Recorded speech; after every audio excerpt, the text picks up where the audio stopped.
سڵاتان لەبێت بینەرانی خۆشەویستی تلڤیزیۆنی کۆمەڵە زۆر خۆشحاڵم دووبارە بە یارمەتی هاوڕانی هاوکارم ڕاستەوخۆ هاتوینەتەوە خزمەتان هەلێرە جێ خۆیەتی هەزاران سڵاو بنێرین بۆ خەڵکی تێکۆشەر خەڵکی یەکگرتو و خەڵکی مانگرتووی کوردستان هەروەک ئاگادارن حیزب و لایەنە سیاسیەکانی چالاک لە کوردستان بۆ ئەمڕۆ چوارشەممە واتە سەی ڕێبەندان مانگرتنی سەراسەریان لە کوردستان بانگەواز کرد ئەم بانگەوازەش دش بە سیاسەتی سەرکوتگەرانی کۆماری ئیسلامی و ئەگەری ئێعدامی چەند هەڵسوڕا و چالاکی مەدەنی و سیاسی لەوانە پەخشان عەزیزی و وریشە مرادی بوون ئێوە دەزانن کە سیاسەتی سەرکوت لە ناوخۆی ئێران و کوردستان لە حاڵێکدا کاراکراوەتەوە کە کۆماری ئیسلامی لە نێوگێژاوی قەیرانی سیاسی ئابووری کۆمەڵایەتی ئەمنیەتی و سیاسی دەرەوەدا گرفتار بووە توانای بەڕێوەبردننی وڵاتی لەدەستداوە و لە لێواری داڕماندایە هەر بۆیە پەنای هێناوەتە بەر دوایین ئامرازەکانی خۆی واتە سەرکوتی سیستماتیک و توندوتیژی و پەتی سێدارە پشت ڕاستکردنەوەی حکمی ئەعدام بۆ زیندانیانی سیاسی ئەو پەڕی وەحشیگەری دەسەڵاتی ئیسلامی نیشان دەدات کە بەنیازە و تۆڵەی شکستەکانی لە خەڵکیش بکاتەوە بانگەوازی مانگرتن لەلایەن هێزە سیاسیەکان دژ بەم سیاسەتە بوو کە لە کوردستانی شۆڕشگێر ئەمڕۆ چوارشەممە سەی ڕێبەندان بەڕێوە چوو خەڵکی کوردستان وەکو هەموو جارەکانی پێشوو بەدەنگ ئەم بانگەوازەوە هاتن و یەکدەنگ و لە ئاستێکی بەرینی جەماوەریدا سیاسەتی سەرکوتگەری کۆماری ئیسلامیان شەرمەزار کرد و بە دەنگێکی بەرز ڕانگەیاند نابۆ سزای ئێدام نابۆ سەرکوتگەری و نابۆ بێمافی بۆیە بەڕاستی جێگەی خۆیەتی هەر لێرەوە پڕ بەدڵ پیرۆزبایی گەرمی خۆمان پێشکەش بە ئێوەی جەماوەری شۆڕشێری کوردستان بکەین کە ئەم ئەزمونە مێژوویەتان بە سەرکەوتن گەیاند و ئێمەش ماندوو نەبوونیتان لێ دەکەین هەر بەم بۆنەوە بە بۆنەی سەرکەوتنی مانگرتنی گشتی ئەمڕۆ چوارشەممە سەی ڕێبەندان پیرۆزباییەک لەلایەن حیزب و لایەنە سیاسیەکانی ڕۆژهەڵاتی کوردستان دەرکراوە پیرۆزبایەکە ئاوا دەست پێ دەکات کۆمەڵانی خەڵکی کوردستان ئەمڕۆ چوارشەممە سەی ڕێبەندان لاپەڕەیەکی پرشنگداری دیکە لە مێژووی خەباتی ڕەوا و عادڵانەی کۆمەڵانی خەڵکی کوردستان هەڵدرایەوە بانگەوازی مانگرتنی گشتی حیزب و لایەنە سیاسیەکانی کوردستان بۆ دەربڕینی ناڕەزاتی بەرامبەر بە چەندین حکمی ناڕەوای لە سێدارەدان بە هیمەتی ژنان و پیاوانی ئازادی خواست لە کوردستانی سەربەرزەوە سەرەڕای هەڕەشە و ترساندن و بڵاوکردنەوەی هەواڵی ناڕاست کاریگەری نەبوو و وەڵامێکی لێبڕاوانەی وەرگرتەوە بەم بۆنەوە پیرۆزبایی گەرمی خۆمان پێشکەش بە جەماوەری شۆڕشێری کوردستان دەکەین کە ئەم ئەزمونە مێژوویەتان بە سەرکەوتن گەیان ماندوو نەبوونی لە سەرجەم ئەو تێکۆشەرانە دەکەین کە لە ماوەی دوو ڕۆژی ڕابردوودا بەو پەڕی جۆش و خرۆش و ماندووی نەناسی و بێوچان هەموو کاتەکانی خۆیان خستە خزمەت سەرکەوتنی ئەم مانگرتنە گشتیە شکۆدارە دەستیشتان بە گەرمی دەگوشین هەروەها ڕێز و پێزانینی خۆمان ئاراستەی سەرجەم ئەو کەس و لایەنە سیاسی و مەدەنی و کۆمەڵاتیانە دەکەین کە شانازی بەشداریکردن لە ڕێخستن و بە سەرکەوتن گەیاندنی ئەم مانگرتنیان هەبووە پەیامی سیاسی ئەم مانگرتنە گشتیە ڕوون و ئاشکرایە کۆمەڵانی خەڵکی کوردستان هیچ چەشنەستەم و ناعەداڵەتیەک بەبێ مەقاومەت و خۆڕاگری بەسەریاندا تێپەڕ نابێت ئەم مانگرتنە جارێکی تر سیمای جەماوەری بوون و کۆمەڵایەتی بوونی خەباتی خەڵکی کوردستانی لە دژی ستەمکاری و بۆ ئازادی و بنیاتنانی داهاتوویەکی باشتر بەڕوونی بە خەڵکی دنیا نیشاندا سەرکەوتنی ئەو مانگرتنە لە هەمان کاتدا پەیامێکیش بوو بۆ هەموو ئەوانەی کە ڕادەی پشتیوانی کۆمەڵانی خەڵکی کوردستان لە حیزبە سیاسیەکانی چالاک لە کوردستان بەکەم دەگرن و ئەو ڕاستیە لە بیر دەبنەوە کە مێژوو لەگەڵ خەڵکی ڕۆژهەڵاتی کوردستانە مانگرتنی گشتی ئەمڕۆ سەی ڕێبەندان یەکێکە لە مەیدانەکانی دروستکردنی ئەو مێژووە جارێکی تر سپاسی کۆمەڵانی خەڵکی کوردستان و جەماوەری یەکگرتوو دەکەین کە ئەو سەرکەوتنەیان مسەوەگەر کرد پارتی ئازادی کوردستان پارتی ژیانی ئازادی کوردستان پژاک کۆمەڵەی شۆڕشگێری زەحمەتکێشانی کوردستانی ئێران حزبی دموکراتی کوردستانی ئێران کۆمەڵەی زەحمەتکێشانی کوردستان کۆمەڵە ڕێکخراوی کوردستانی حزبی کۆمونیستی ئێران ئازیزان ئێمەش ئەم شەو چەند میوانێکمان دەبێت لەم بەرنامە ڕاستەوخۆیەدا و هەڵسەنگاندنێکمان دەبێت لەسەر ئەم سەرکەوتنی ئەم مانگرتنە شکۆدارە میوانی بەڕێزیشمان میانی ئەوەڵمان کاک ڕفیق حسەین پەنایی هەڵسوڕاوی سیاسیە ئەگەر هاوڕێیانمان بیهێنە سەر کاک ڕفیق سڵاوتان لەبێت ئەم کاتتان باش سپاس بۆ بەشداریتان.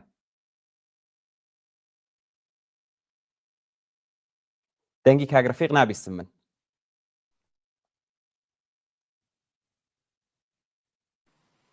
کاگرەفیق دەنگی منت هەیە؟ بەڵێ ئێستا دەنگم دێ. بەڵێ فەرموو. بەڵێ عەرزی سڵاوم هەیە لە خزمەت ئێوە، ماندوو نەبن و هەروەها سڵاو لە خەڵکی تێکۆشەری کوردستان. زۆر سپاس هاوڕانی هاوکارم لە وتاق فەرمان، ئەگەر بتوانن دەنگەکە کەمێک زیاد بکەن سپاسی دەکەم. کاگرەفیق زۆر جێی خۆشحاڵیە دیارە کوردستانی شۆڕشگێر دووبارە مێژوویەکی پڕ لە شانازی خۆی لە لاپەڕی مێژووە پڕ لە شانازەکانی خۆی و پرشنگدارتر لە لاپەڕی خۆی تۆمار کردووە. پێم باشە بزانم لە پێشداوە بڵم هەوڵ و پیلانەکانی بڵین ڕژیم شکستی خوارد وە خەڵک ئەم مانگرتنیان بە سەرکەوتن گەیاند. خوێندنەوەی ئێوە بۆ ئەم مانگرتنی ئەمڕۆ چییە؟ پێم خۆشە لەو دەرفەتە خەڵک وەربگرم پیرۆزباییکی گەرم ئاراستەی خەڵکی کوردستان بەگشتی و بەتایبەتی ئەو تێکۆشەرانەی کە بە شێوەیەکی مەیدانی ڕۆڵیان گێڕا لە ئەم مانگرتنە شکۆمەندە. ئەوەی بە کۆماری ئیسلامی هەڵەگەڕێتەوە، ماوەی کۆماری ئیسلامی لە یەک دوو مانگی ڕابردووەوە پێشووتریش باسمان کرۆ لە بەرنامەکانی ترا کە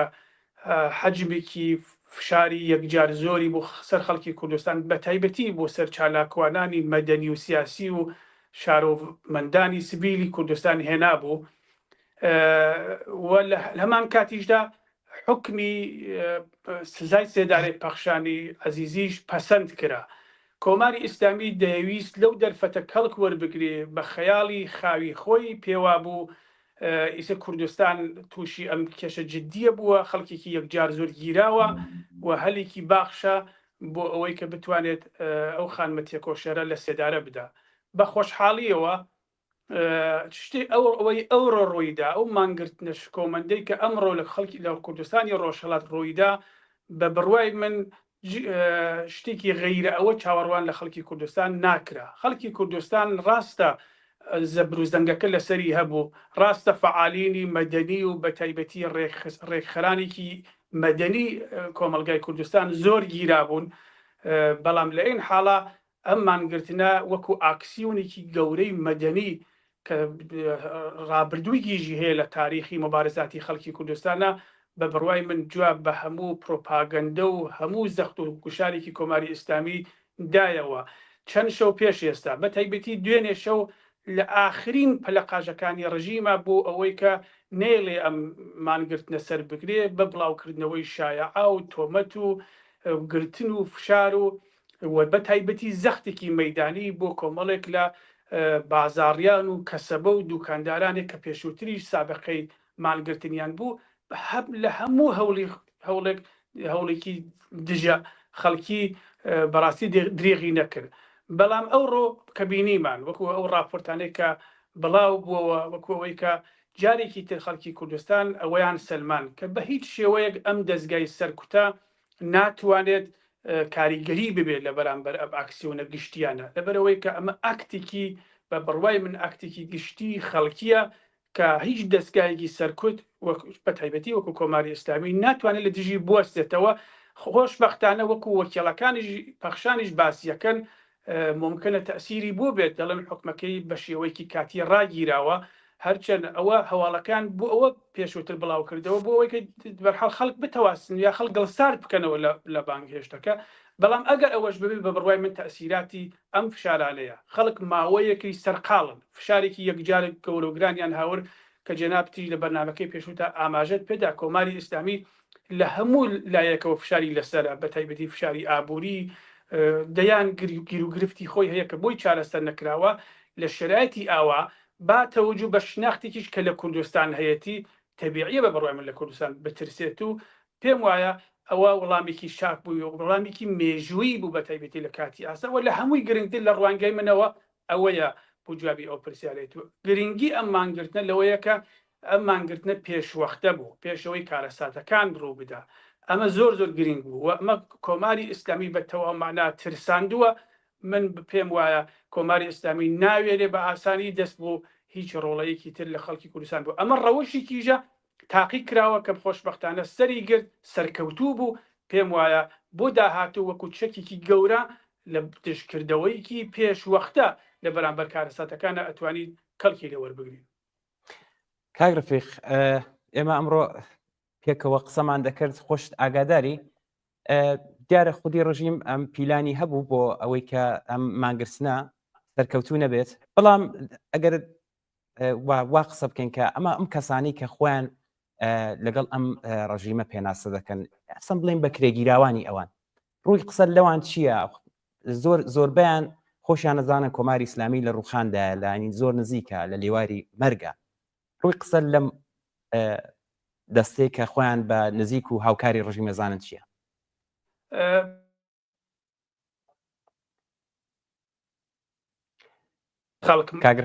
بەڵێ فەرموو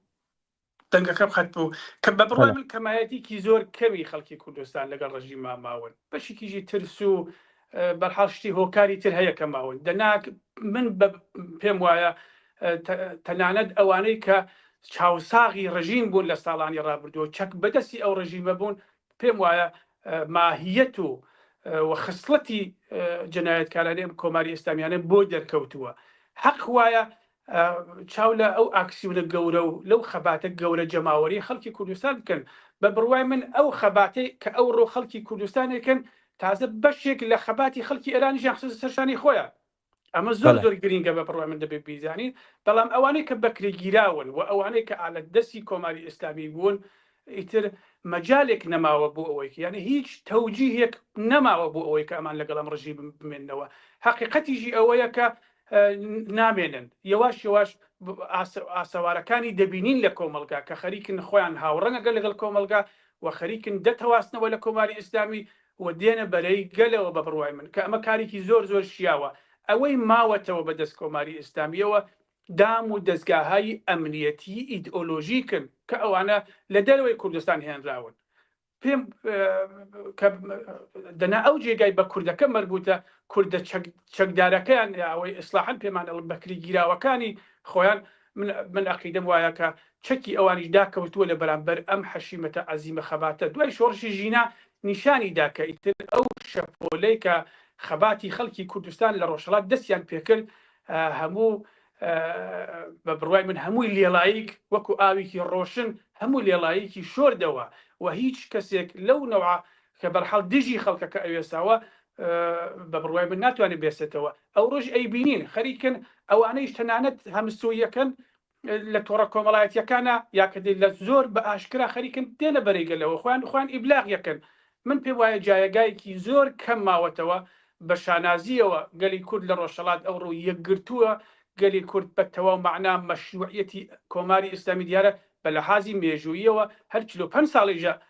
ئەویان بووە بەڵام بە هەر حاڵ بەرەبەرە کە تا هاتووە بە بڕوای من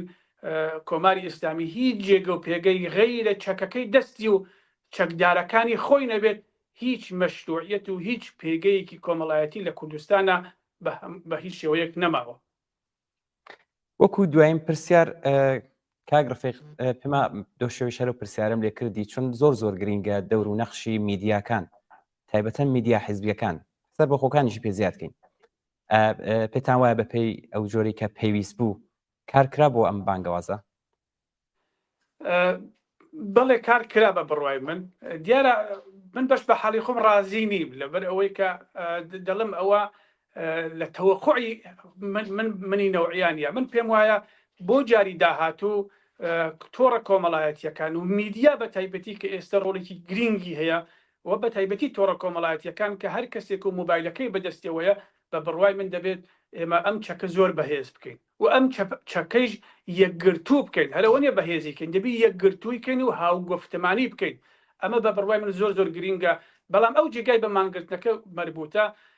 جگە لە میدیا ڕەسمیەکان وەکو ئێوە میدیای غیرە ڕەسمیش بوون کە زۆر فعال بوون ژیانەوەی کوردستان بۆ نمونە کە پێم خۆشە لێرە ئاماژەی پێکەم یەکێک لەو لایەنانە بوو لە تۆڕە کۆمەڵایەتیەکانە زۆر بە بربڵاو زۆر چالاک بوو و دەیان بەرحەڵ پەیج و کاناڵی تەلێگرامی و ئاکاونت و ئەوانە ڕۆڵیان بوو بەڵام بە تایبەتی ئەو جێگای بە تەلەڤیزیۆنەکان مەربوتە ئەو بۆ خۆتان بە شێوەیەکی لایڤ یەک دووشەوە بەردەوام خۆت و هاوکارانت بەردەوامن کە بە بڕوای من نەخشی کلیدیتان بوو هیوای سەرکەوتن و بەڕاستی جێپەنجە ئێوە بەتەوە معناش دیارە. زۆر سپاس کاک ڕەفیق، دوا قسەتان زۆر بە کورتی فەرمووی. من بەڕاستی وەکو سەرەتایجە باسم کرد، پێم خۆش جارێکی تر پیرۆزبایی لە خەڵکی کوردستان کەم، بە تایبەتی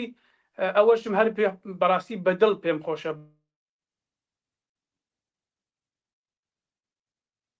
بۆنەوە ڕۆڵی دایکانی شۆڕش و بنەماڵەی گیان بەختکردووان زۆر گرنگ بوو لە جۆشتان و لە بەرەودانی ئەم خەباتەوە ئەمڕۆ بینیمان. پێم وایە ئەمە خەباتێکە کە دەستکەوتەکەی بەربەر هەموو کەسێک کەوت،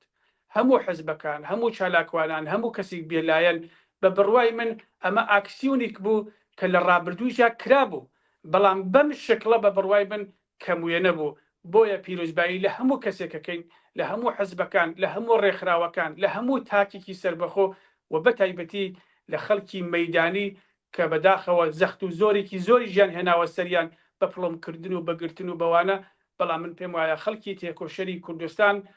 دەبێت ئەوەش لە بەرچاو بگرن، ئەوانەی کە دوکان و بازارەکانیان داخرن یا فشارێکی ڕاستەوخۆی نظامیان تێدەوە سەر، دەبێت قەرەبووی بکەنەوە کە لە ڕابردووە ئەو کارە کراوە. زۆر ئیدەیەکی باشە کە دوکاندارانی کە داخرێت خەڵکی کوردستان دەبێت وەکو سەرچاوەیەکی کڕین و ئەوانە چاوی لێ بکەن کە بتوانن زەرەرەکەیژی جوبران بکەنەوە. هیوای سەرکەوتن بۆ ئێوە و بۆ گەلەکەمان لە ڕۆژهەڵات. زۆر سپاس کاک ڕەفیق، حسین پەنای هەڵسڕای سیاسی، سپاس و بەشاریتە. سپاس بۆ ئێوەش. زۆر سپاس. بچین دووبارە ڤیدیۆیەک ببینینەوە لەم دوانی کە بەدەستمان گەیشتووە ئەمڕۆ، دواتر میوانی بعدیمان کاک ناسر تایری ئەندامی کومیتەی ناوەندی کۆمەڵە دەبێت. زوو دێنەوە خزمەتە.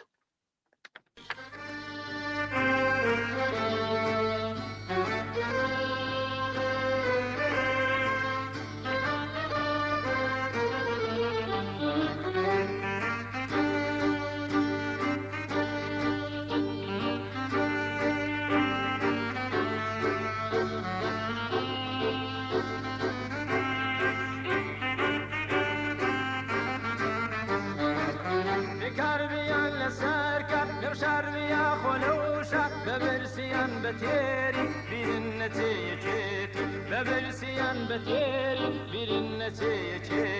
يا بيرتو إلا بيبي أتاهز الزيادة يا بيرتو إلا بيبي أتاهز الزيادة.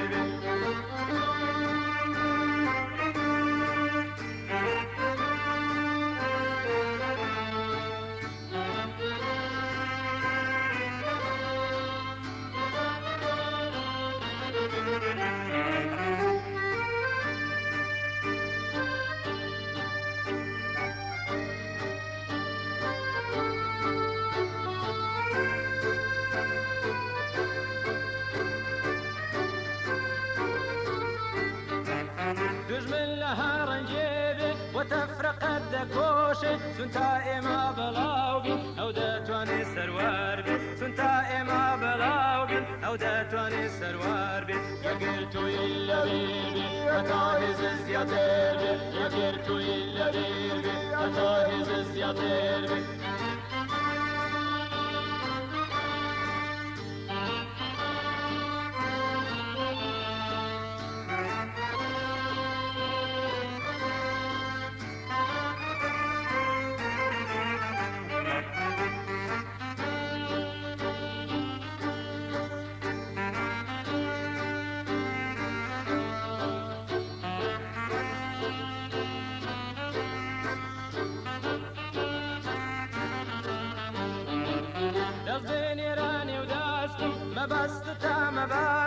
وشار بتاو هالينا في رزقاري ببينا وشار بتاو هالينا في رزقاري ببينا يا قلتو إلا بيبي أتاهز الزيادة يا قلتو إلا بيبي أتاهز الزيادة.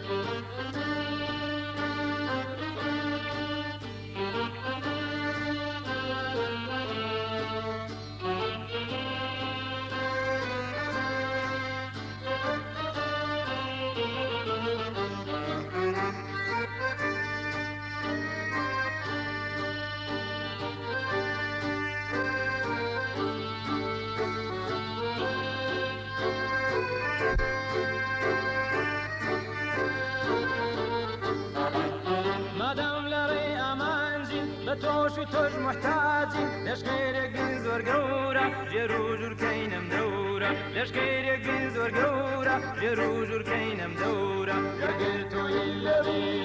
هەتا هێز کۆمەڵانی تێکۆشەری خەڵکی کوردستان جەماوەری خۆڕاگر و مانگرتوو ئەمڕۆ بە مانگرتنی شکۆدارتان بە یەکگرتوویی کەموێنەتان بە خۆڕاگریتان لە دژی هێزی زۆر و زەبەندی داگیرکەر و سەرکوتگەری کۆماری ئیسلامی کە بە شێوەی دڕندانە ڕژابوونە سەرشەقام و مەیدانی شارەکان بۆ ئەوەی بەرگری لە مانگرتنی یەکگرتوانەتان بکەن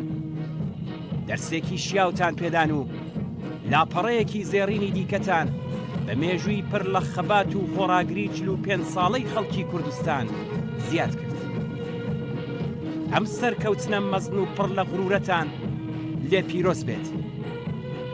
ئەمڕۆ جەماوەری کوردستان نیشانتاندا کە بیری ئازادی خوازی و شۆڕشگێڕی لە ناخی ئەم کۆمەڵگایەدا ڕۆچووە و شایستەی شۆڕشی ژن ژیان ئازادیە و تا سەرکەوتن کە شایستەتانە لە خەبات و تێکۆشان ڕناوەستن ئەمڕۆ بەم مانگرتنە مەزنە نیشانتاندا کە کوردستان دژی زیندان ئەشکەنجە و ئیعدامە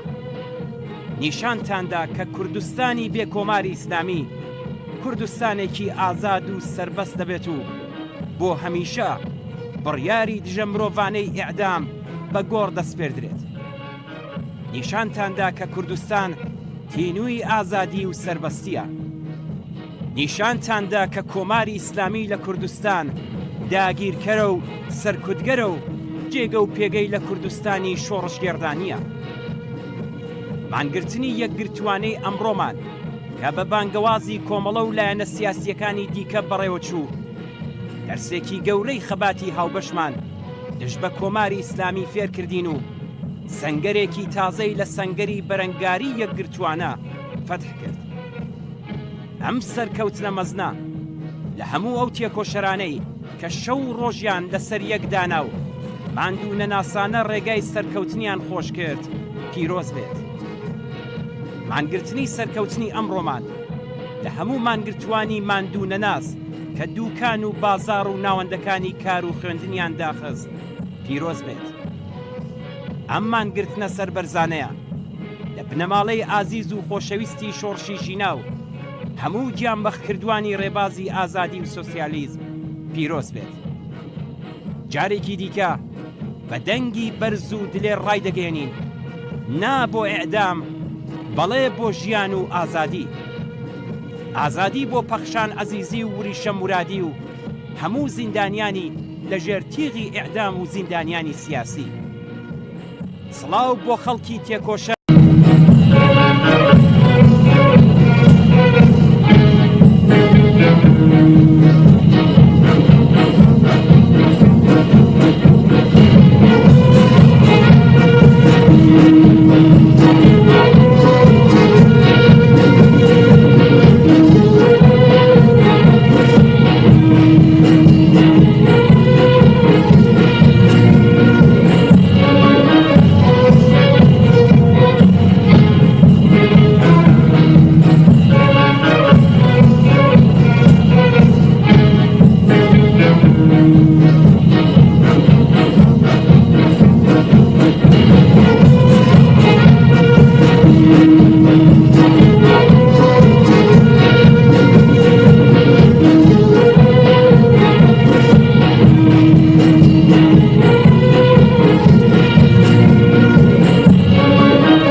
زۆر سپاس بۆ هاوڕێیانم ئێستا لەم بەشەدا هاوڕێ ناسر تاهیری ئەندامێک بیتەی ناوەندی کۆمەڵمان لەگەڵ دەبێت هاوڕێ ناسرم کاتت باش زۆر سپاس بۆی کە بەشداریتان کرد لە بەرنامەی خۆمان هاوڕێیان کاک ئەمیر و هەموو هاوڕێیانتان ماندوونە بن ڕۆژێکی پڕکار هەبوو دەستخۆشیتان لێ دەکەم و سڵاو دەگەێنم بۆ هەموو بینەرانی عەزیزتان زۆر سپاس دەکەین کاک ناسر زۆر بە خۆشحاڵیەوە ئەمڕۆ مانگرتنەکە زۆر بە سەرکەوتووی خەڵکی شۆڕشگێری کوردستان بەڕێوان برد. گرنگی مانگرتنەی ئەمڕۆ کە سەرکەوتوش بوو لە چیدا چ پامێکی سیاسی هەیە؟ هەروەکی زۆربەی ئازیزان کە بەشدار بوون ئاماژیان پێکردووە تایبەتمەندی ئەم مانگرتنە لەگەڵ مانگرتنەکانی پێشوو بووە مانگرتنێکی پێشگیرانە بوو بۆ معنایە کە بەر لەوەی کە ڕووداوەکە بخەومێت ئەم مانگرتنە ڕاگەیەندراون و سەرکەوتوانش چۆ پێشەوە و لە شرایطێکی تایبەتی کە ئێستێکە جمهوری ئیسلامی لەگەڵی دەست و پەنجە نەرمدەکاش ئەم مانگرتنە گیرا و بۆ سەدمین جار و ڕێفراندۆمێکی گشتی کۆمەڵانی خەڵکی کوردستان نای بە جمهوری ئیسلامی کوت و دەبەرابەر ئەم خواستەی یعنی لەبەرابەر ئەو هەنگاوەی جمهوری ئیسلامی بۆی ئەدامکردنی عازیزانمان و ڕۆڵەکانمان لە کوردستان هەنگاوی هەڵێنا و نایەکی دیکەی پێکتەوە و نیشانیدا کە حازر نین دەبەرابەر ئەم هەڵوێستانەی جمهوری ئیسلامی و ئەو کوشتار و بێڕەحمیانەی کە نسبەت بە کۆمەڵان و ڕۆڵەکانمان دەینێنێ بێدەنگ دانیشن و ئەوە دەستکەوتێکی بە بڕۆی من گەورە بوو. کاک ناسر ئەمڕۆ ڕژیم زۆری هەوڵدا و پیلانیشی زۆر گێڕا بۆ ئەوی کە بەرگری بکات ڕێگری بکات لە ئەوی کە ئەم مانگرتنە بەڕێوە بچێت. خوێندنەوەی ئێوە چییە؟ بەڵام شکستیشی خوارد. بەڵێ حەولی زۆریدا لە تەریقی تەبلیغات لە تەریقی SMS ناردن بۆ خەڵک حتا لە تەریقی ئەوەی کە پەیامی ناردبوو کە ئەو کەسانێک کە دوکان و بازار تعتیلکەن جورمە و حتا لە شاری ساقز نیشانرا کە لە بازی دەرگایەک نووسی بووی بە خەتی سوور ئیختار بۆ پلۆمکردنی دوکانەکانیان سەرڕای هەمووی ئەوانە و حتا دەورەیە کەسانێکی کە بە نەوەیەک ناسریاو بوون مەسەڵەن وەک شاری سنە حەولی وەیدا کە ڕازیان کە کەم بەسرە دەست لەم شتانە هەڵبگرن و شێوەیەکی ئەوە تونندوتێژیەوە بەنەوەیەک بتوانن نفوس بکەن سەرخ بەڵام سەرڕای هەمووی ئەوانە سەر نەکەوت و حتا ڤیدیۆی نازانم ئی کۆم بیایی چۆ بە مەسەن لە سنە نیشاندات کە ئەوە تاوا دوکان و بازار ئاوەڵێ و بەڵام هەر سەر نەکەوت. دوربینی مەسەن لە مەهاباد ئاگادار بووم کە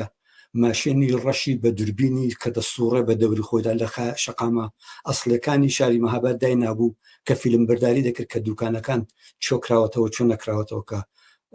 بەڵام هەر نەیتوانی و سەر نەکەوت. لە بازە شارێکی کەمێک ڕاڕایی و شک و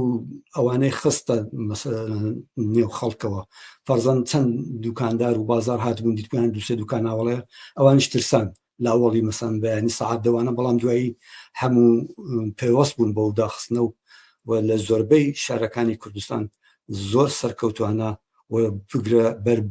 بڵاوتر لە مانگرتنەکانی پێشودا چۆ بەرەوە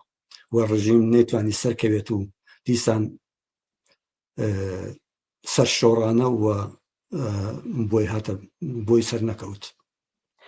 کاک ناسر جیاوازی ئەم بانگەوازە هاوبەشی کە لەلایەن حیزب و لایەنە سیاسیەکان درا بەرچاو بووە هەموو میوانەکان ئاماژەیان پێداوە خوێندنەوەی باشیان بۆ کردووە.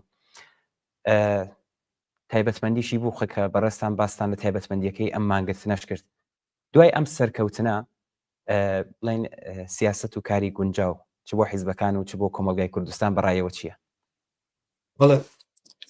لە وەهلەیە وەڵدا خەڵکی کوردستان بەڕاستی وە ساڵەهای ساڵە تامەزرۆی یەکگرتووی حیزبەکانی سیاسی لە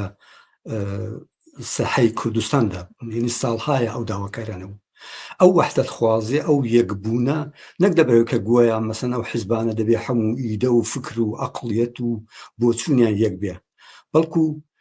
نیشانەی بە بڕوای من ڕشتی کۆمەلگایە کە دەیهەوێت جامعەیەکی مەدەنی سێکۆلار بەرەساسی ئازادی بەیان ئازادی بۆ چوون توانن ئەگەسپینێ لە دوای ڕوخانی ڕژیم یا پاشەکشەی ڕژیم لە منتەقە دەسەڵاتێک بتوانێت دەوێدا تۆلەرانسی هەبێ و هەموو ئەحزاب و بۆچوونی سیاسی بتوانن لە پاڵێک کار بکەن و بتوانن جامعە سازمان بدەن لە چەک ئیسفادە نەکەن حەقی بەیان و حەقی ئازادی دەبڕین بۆ یەکتر قبول بکەن و ئەوە لەو خواستەوەیە سەرچاوە دەگرێت کە دەڵێ یەک بگرن و بڕوای من ئەوە ئیمتحانێکی باش و پێشکەوتوانە بوو و دڵگەرمی زۆرتی لە خەڵکی کوردستاندا بە وجودتێنا کە کوردستان دەتوانیە ببێتە هەر ئێستا کە چۆن بۆتە چاو چرای خەڵکی ئێران دەتوانێت سەرمەشقێکی گەورە بێ بۆ باقی خەڵکی ئێران و بگرە بۆ هەتا منتەقە کە دەتوانین لە کۆمەلگایەکی ئاوادا جامعەیەکی ئاوا مدرن و سێکۆلار سازمان بدرێت ئەحزاب تۆلێرانسیان هەیە دەتوانن قسە یەکتر قبول بکەن دەتوانن نەقد قبول بکەن و دەتوانن بە یەکیشەوە جامعەیەکی مەدەنی ساس بکەن کە دەوێدا حەقی خەڵک و کۆمەلگا بە ڕسمیت بناسرێت ڕەئی خەڵک بە ڕسمیت بناسرێت جێگە و پێگەی حزبەکان بەر ئەساسی قبولی خەڵک ڕسمیت بناسرێت بەر ئەساسی ڕێی خەڵک بە ڕسمیت بناسرێت و بڕوای من ئەمڕۆ ئەم حرەکەتە بەیەکەوە دەتوانێت سەرچاوەی بەرەو ئەوە بێت کە بتوانن لە داهاتوودا تەمرینی جامعەیەکی پێشکەوتوو کە هەر ئان لەوانەیە بێتە پێشەوە بکرێت و جگای دڵخۆشیە بە بڕوای من. کاک ناسر لە دەرەوەی وڵات تا ئێستا پلانی وا هەیە مەسەلەن بۆ ئەوەی کە لە دەرەوەی وڵاتیش هەموو حیزبەکان مەسەلەن بانگاوازێکی هاوبەش بۆ هەموو ئەندامانیان بکەن و لە شۆنێک ئەو ئاکسیۆنێک بەڕێوە بچێت ئەمە بەڵێ تەوجگای ئاگادارم بەڵێ لە زۆر وڵاتان حەولی وەدراوە لە باز شوێنێک ڕێخستن و تەزاهرات و ئاکسیۆن ڕێخستراوە و لە بە جیاواز ڕێخستراوە یا دووبارە ئەمەش هاوبەشە نەخێر حەولەکە ئەوەیە کە هاوبەش بێت بەڵام بارحەڵ هەر وڵاتی و هەر شارەی لە ئەوروپا جێگە و پێگە و شرایەتی خۆی هەیە کە بەرەساسیوە دەبێت حەول بدرێت کە بکرێت بەڵام چەندین تەزاهرات و ئەوانە لە شارەکانی ئەوروپادا بەڕێگەوەیە و بە هیوان بە ئەو مەبەستە بکات کە هەموو حیزبەکان بتوانن بەیەکەوە بەشدار بن و کێشەیەک نێتە پێشە. زۆر باشە من پرسیارێکم نییە کاک ناسرگیان خۆتان دوا قسەتان فەرموو. لێرە دەبێ بەڵام بەوە تەواوی کەم کە بەڵام کوردستان مانگرتنی شکۆدارتان پیرۆز بێت ئەم سەرکەوتنا دەبێ بە سپاسی ئەم خەڵکە بە ئێرادەیە بکەین کە دەو شەرایەتە نالەباری ئابوووریەدا لەو شەراتێدا ئەوڕۆکە کە دەگەڵ مەهاباد دەگەڵ کەسێک قسەم دەکرد دەیکوت ئەو خەڵکی کە ئەو ڕۆهاتون دوکانیان داخستەوە دەبێت دەفکری بژیوی بەیانیان دابن یعنی بۆ بژیوی بەیانی دەمێنەوە بەڵام سەرڕایوەش هەر هاتوون و بەشداریان کردووە و ئەو ئێرادەیە بە بڕوای من دەبێت سەن سەری کردنۆشی بۆ دابنێنێ و ئەو دایکانەی کە ڕۆڵەکانیان لە شۆڕشی ژینا و پێشتردا لەدەستدا بوو ئەوانە بەشدارێکی زۆر گرنگی مێدیایان کرد بۆ ئەوەی کە خەڵکی کوردستان بێن نەسەرە و مانگرتنە شکۆدارە من سەری کردنۆش بۆ هەمووی ئەو ئازیزانە بۆ دایکانەدا دنم کە ئەم ڕۆژە شکۆداریان ڕەخسەند زۆر سپاس بۆی وەش کاک ناسر تایری ئەندامی کمیتەی ناوەندی کۆمەڵە سپاس بۆ بەشداریتە. بەڵێ عەزیزان تامیوانەکانی ترمان حازر دەبێت هاوڕێیانمان ئەم کلیپانەی ئەمڕۆ لە شارەکان بڵاو دەکەنەوە دێنەوە خزمەتە.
بەڵێ زۆر سپاس بر من بە نۆبەی خۆم بەڕاستی دەستخۆشی لە هەموو هاوڕانی هاوکارم لە بەشی تەلەڤیزیۆن چ لە بەشی ئەرساڵوە چ لە بەشی هەواڵ بەڕاستی 2 ڕۆژ 3 ڕۆژە بەکوب زەحمەت دەکێشن من هەر لێرە بە نۆبەی خۆمەوە زۆر دەستخۆشیان لێ دەکەم و ماندوو نەبوونیتان لێ دەکەم. ئازیزان لەم بەشەدا پامی کومیتەی ناوەندی کۆمەڵەمان بەدەستگەیشتووە کە بە بۆنەی بەڕێوەچوونی سەرکەوتوانەی مانگرتنی گشتی سێ ڕێبەندانی 1403 هەتاوی دەریان کردووە. لەم پامەی کومیتەی ناوەندی کۆمەڵەدا هاتووە نووسراوە کۆمەڵانی خەڵکی کوردستان ئەمڕۆ چوارشەممە 3 مانگی ڕێبەندان بۆ دەربڕینی ناڕەزایەتی بەرامبەر بە کۆمەڵێک حکمی ناڕەوای لە سێدارەدان کە بەسەر ژمارەیەک لە هەڵسوڕاوانی سیاسی و مەدەنی و لەوانە پەخشان عەزیزی و وریشە مرادیدا سەپاوە لاپەڕەیەکی پەرشەنگداری دیکە لە مێژووی خەباتی هاوچەرخی کۆمەلگای کوردستان هەڵدرایەوە. کۆماری ئیسلامی هەرچی لە توانایدا بوو بۆ پێشگرتن لە بەڕێوەچوونی ئەو مانگرتنە لە هەڕەشە و بڵاوکردنەوەی هەواڵی چاواشەکارانە بەکاری هێنا وە سەرڕای هەمووی ئەوانە کۆمەڵانی خەڵکی کوردستان لێبڕاوانە و بەبێ ڕاڕایی بەدەم بانگەوازی مانگرتنی گشتیەوە هاتن وە سەرکەوتنێکی مێژووی دیکەیان بۆ بزوتنەوەی شۆڕشگێڕانەی کوردستان تۆمار کرد. بەم بۆنەوە پیرۆزبایی گەرمی خۆمان پێشکەش بە جەماوەری شۆڕشگێڕی کوردستان دەکەین و ماندوو نەبوونی بە سەرجەم هاوڕێیانی کۆمەڵا لە ناوخۆی وڵات و هاوڕێیانی بەشی هەواڵ و ڕاگەیاندن و تەلەڤیزیۆنی کۆمەڵا و تۆڕە کۆمەڵایەتیەکان دەکەین کە لە ماوەی 2 ڕۆژی ڕابردوودا بەو پەڕی جۆش و خرۆش و ماندووی نەناسی و بێوچان هەموو کاتەکانی خۆیان خستە خزمەت سەرکەوتنی ئەم مانگرتنە گشتیە شکۆدارە دەستیان بە گەرمی دەگوشین. ئێمە دەزانین کە تا گەیشتن بە سەرکەوتنێکی چارە نووساز هێشتا ڕێگای پڕهەوراز و مشێومان لە پێشدایە کە دەبێ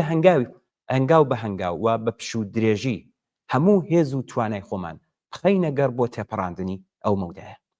سەرکەوتنی مانگرتنی 3 ڕێبەندانی 1403 هەنگاوێکی پتەو بوو بەو ئاراستەیەدا. کۆمەڵا کە بۆ بۆنیاتنانی کۆمەلگایەکی بە دوور لە چەوسانەوەستەم ئاشتی و ئاسایش و ژیانێکی ئاسوودە و یەکسان بۆ هەمووان خەبات دەکات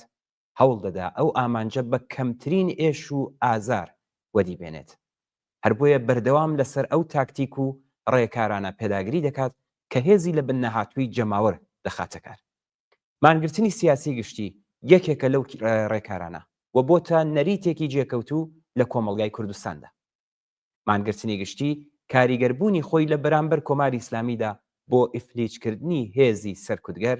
بەکردەوە نیشانداوە.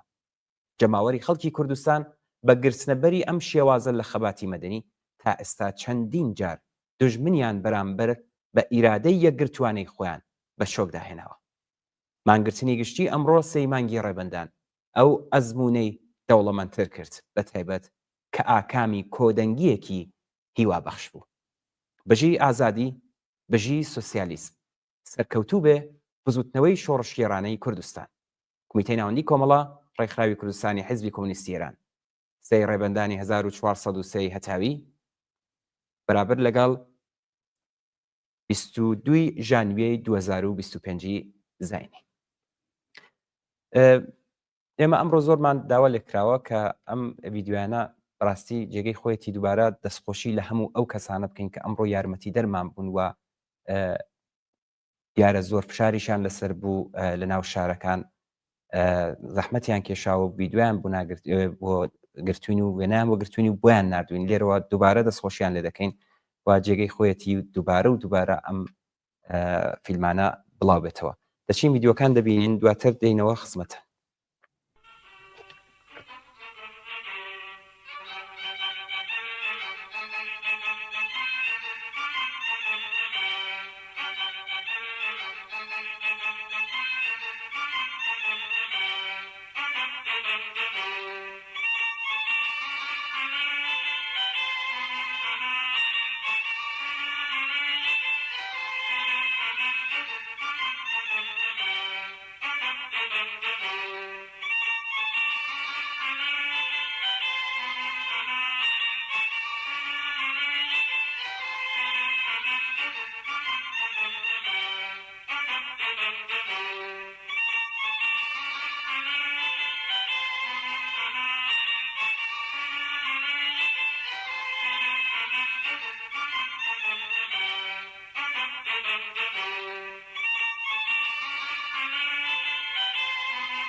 كاربيان لساركا لو شاربيا خلوشا ببرسيان بتيري بينتي يجيتي ببرسيان بتيري بينتي يجيتي يا بيتو إلا بيبي أتاهز الزياديبي يا بيتو إلا بيبي أتاهز الزياديبي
بەڵێ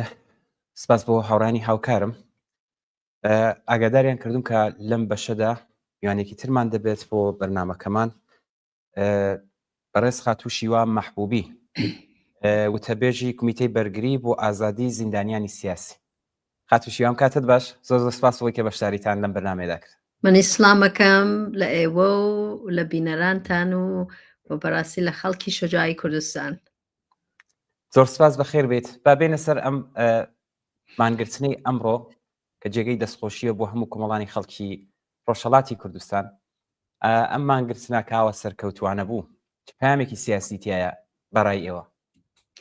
بە نظر من زۆر مهمە بەخاطرەوە کە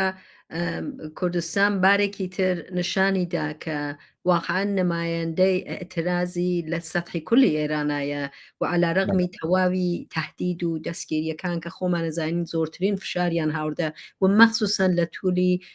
شاید بێژم چەند هەفتەی ئەخیرە تهدیدی فعالین معلمان و غیرە باعث نەبووە کە عەقەب نشینیکەن، تهدیدی ئێعدام مرەتەبەن زۆرتر و زۆرتر بووە، تعدادێکە لە حکمی ئێعدام، یانێ من بەتەور عمومێژم نەفەقەت لە کوردستانە و ئەو پەیامێکی زۆر زۆر قەویە کە حتا ئەگەر فشارێکی زۆریان بۆ خەڵک هاوردە وەلێ هەمچنان خەڵک لە دەستیاندا بە ئێتساب. ئەمەمان لەبیر نەچێ بەڕاستی دەستی خەڵک خۆش بێ. ئێمە لە شەرایەتێک کە ئەم کەسانە ئەڕۆنە سەر ئێتسابی عمومی بازار کە واقعاً وەزعیەتی معیشەتی لە واقع اقتصادی لە ئێرانە بێحەد خراوە، وەلێ لەو شەرایەتە لە خۆیان مایە دانێن و ئەو پەیامە قەویە بۆ جمهوری ئیسلامی نەتەنها ئەوان بەڵکو لە واقع خەڵک لە سەراسەری ئێرانە و لە سەراسەری دنیان کە بە معنیە ئێترازاتی ژن ئازادی هەروە بەردەوامە و ئیجازە نان کە هەروە بەڕاحەتی حکومی ئێعدام سادرکەن. خاتوو شیوا ئەم مانگرتنە ئێمە زۆر جار باسمان کردووە کە سنەتێکی جێکەوتووە لە کوردستاندا، هەروە خۆشتان ئاماژتان پێدا بەڕاستی کوردستان پێشەنگە بۆ هەموو خەباتەکان. بۆچی حیزبە ئێرانیەکان ناتوانن ئەسەم مانگرتنێکی گشتی ڕابگەێنن، یا ئەسەم بۆچی پشتیوانی لە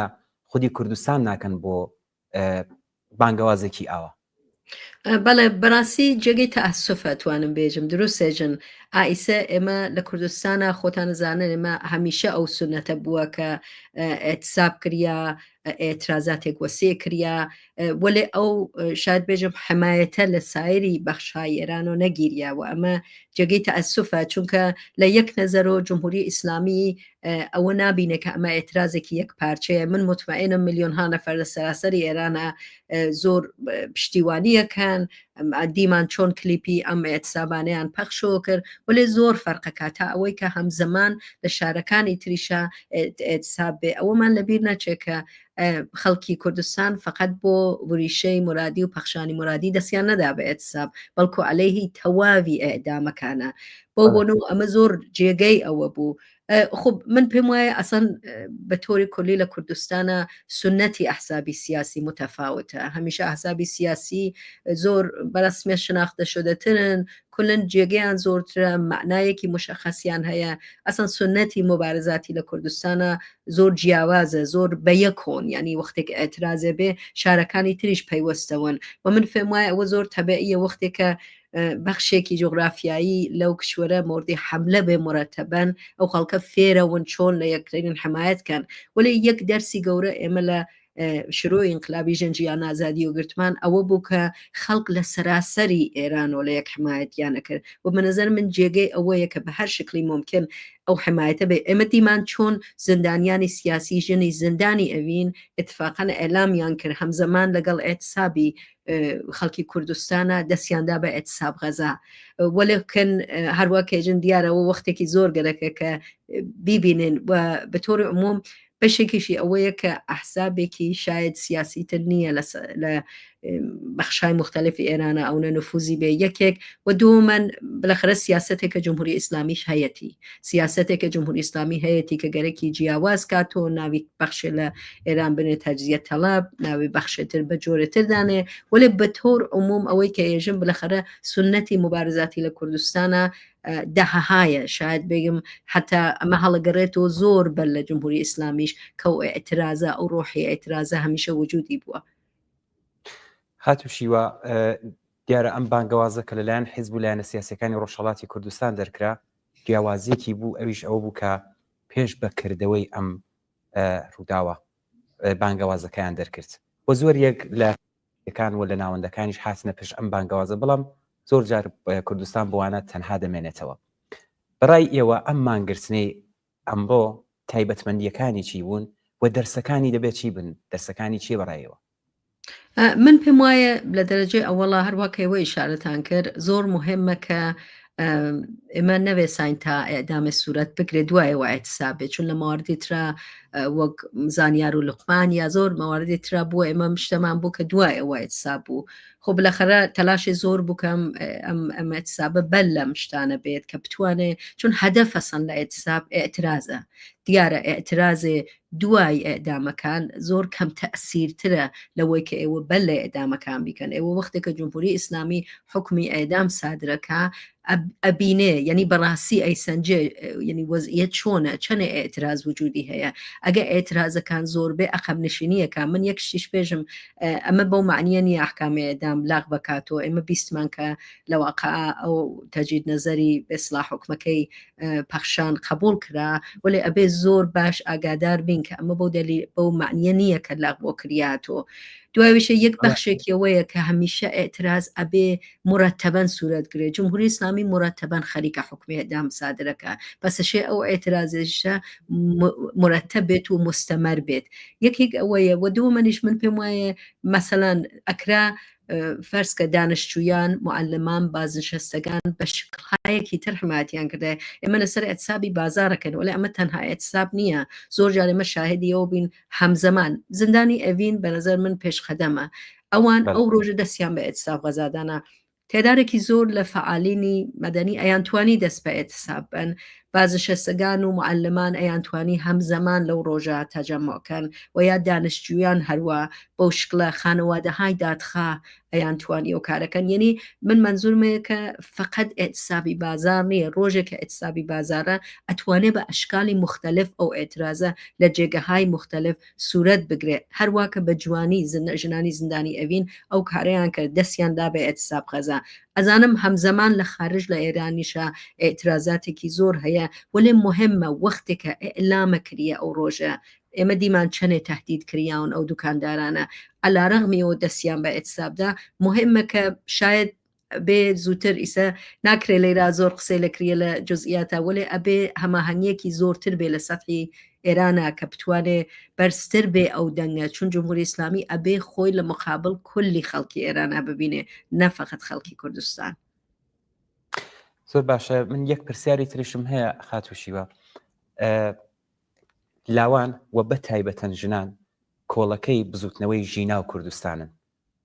ڕۆڵی ژنان ئێوە لە مانگرتندا چۆن دەبینن ئەسڵ ئەمڕۆ ڕۆڵی ژنانتان چۆن بینی و چەندە دەتوانێت تەسیر گوزارتر بێت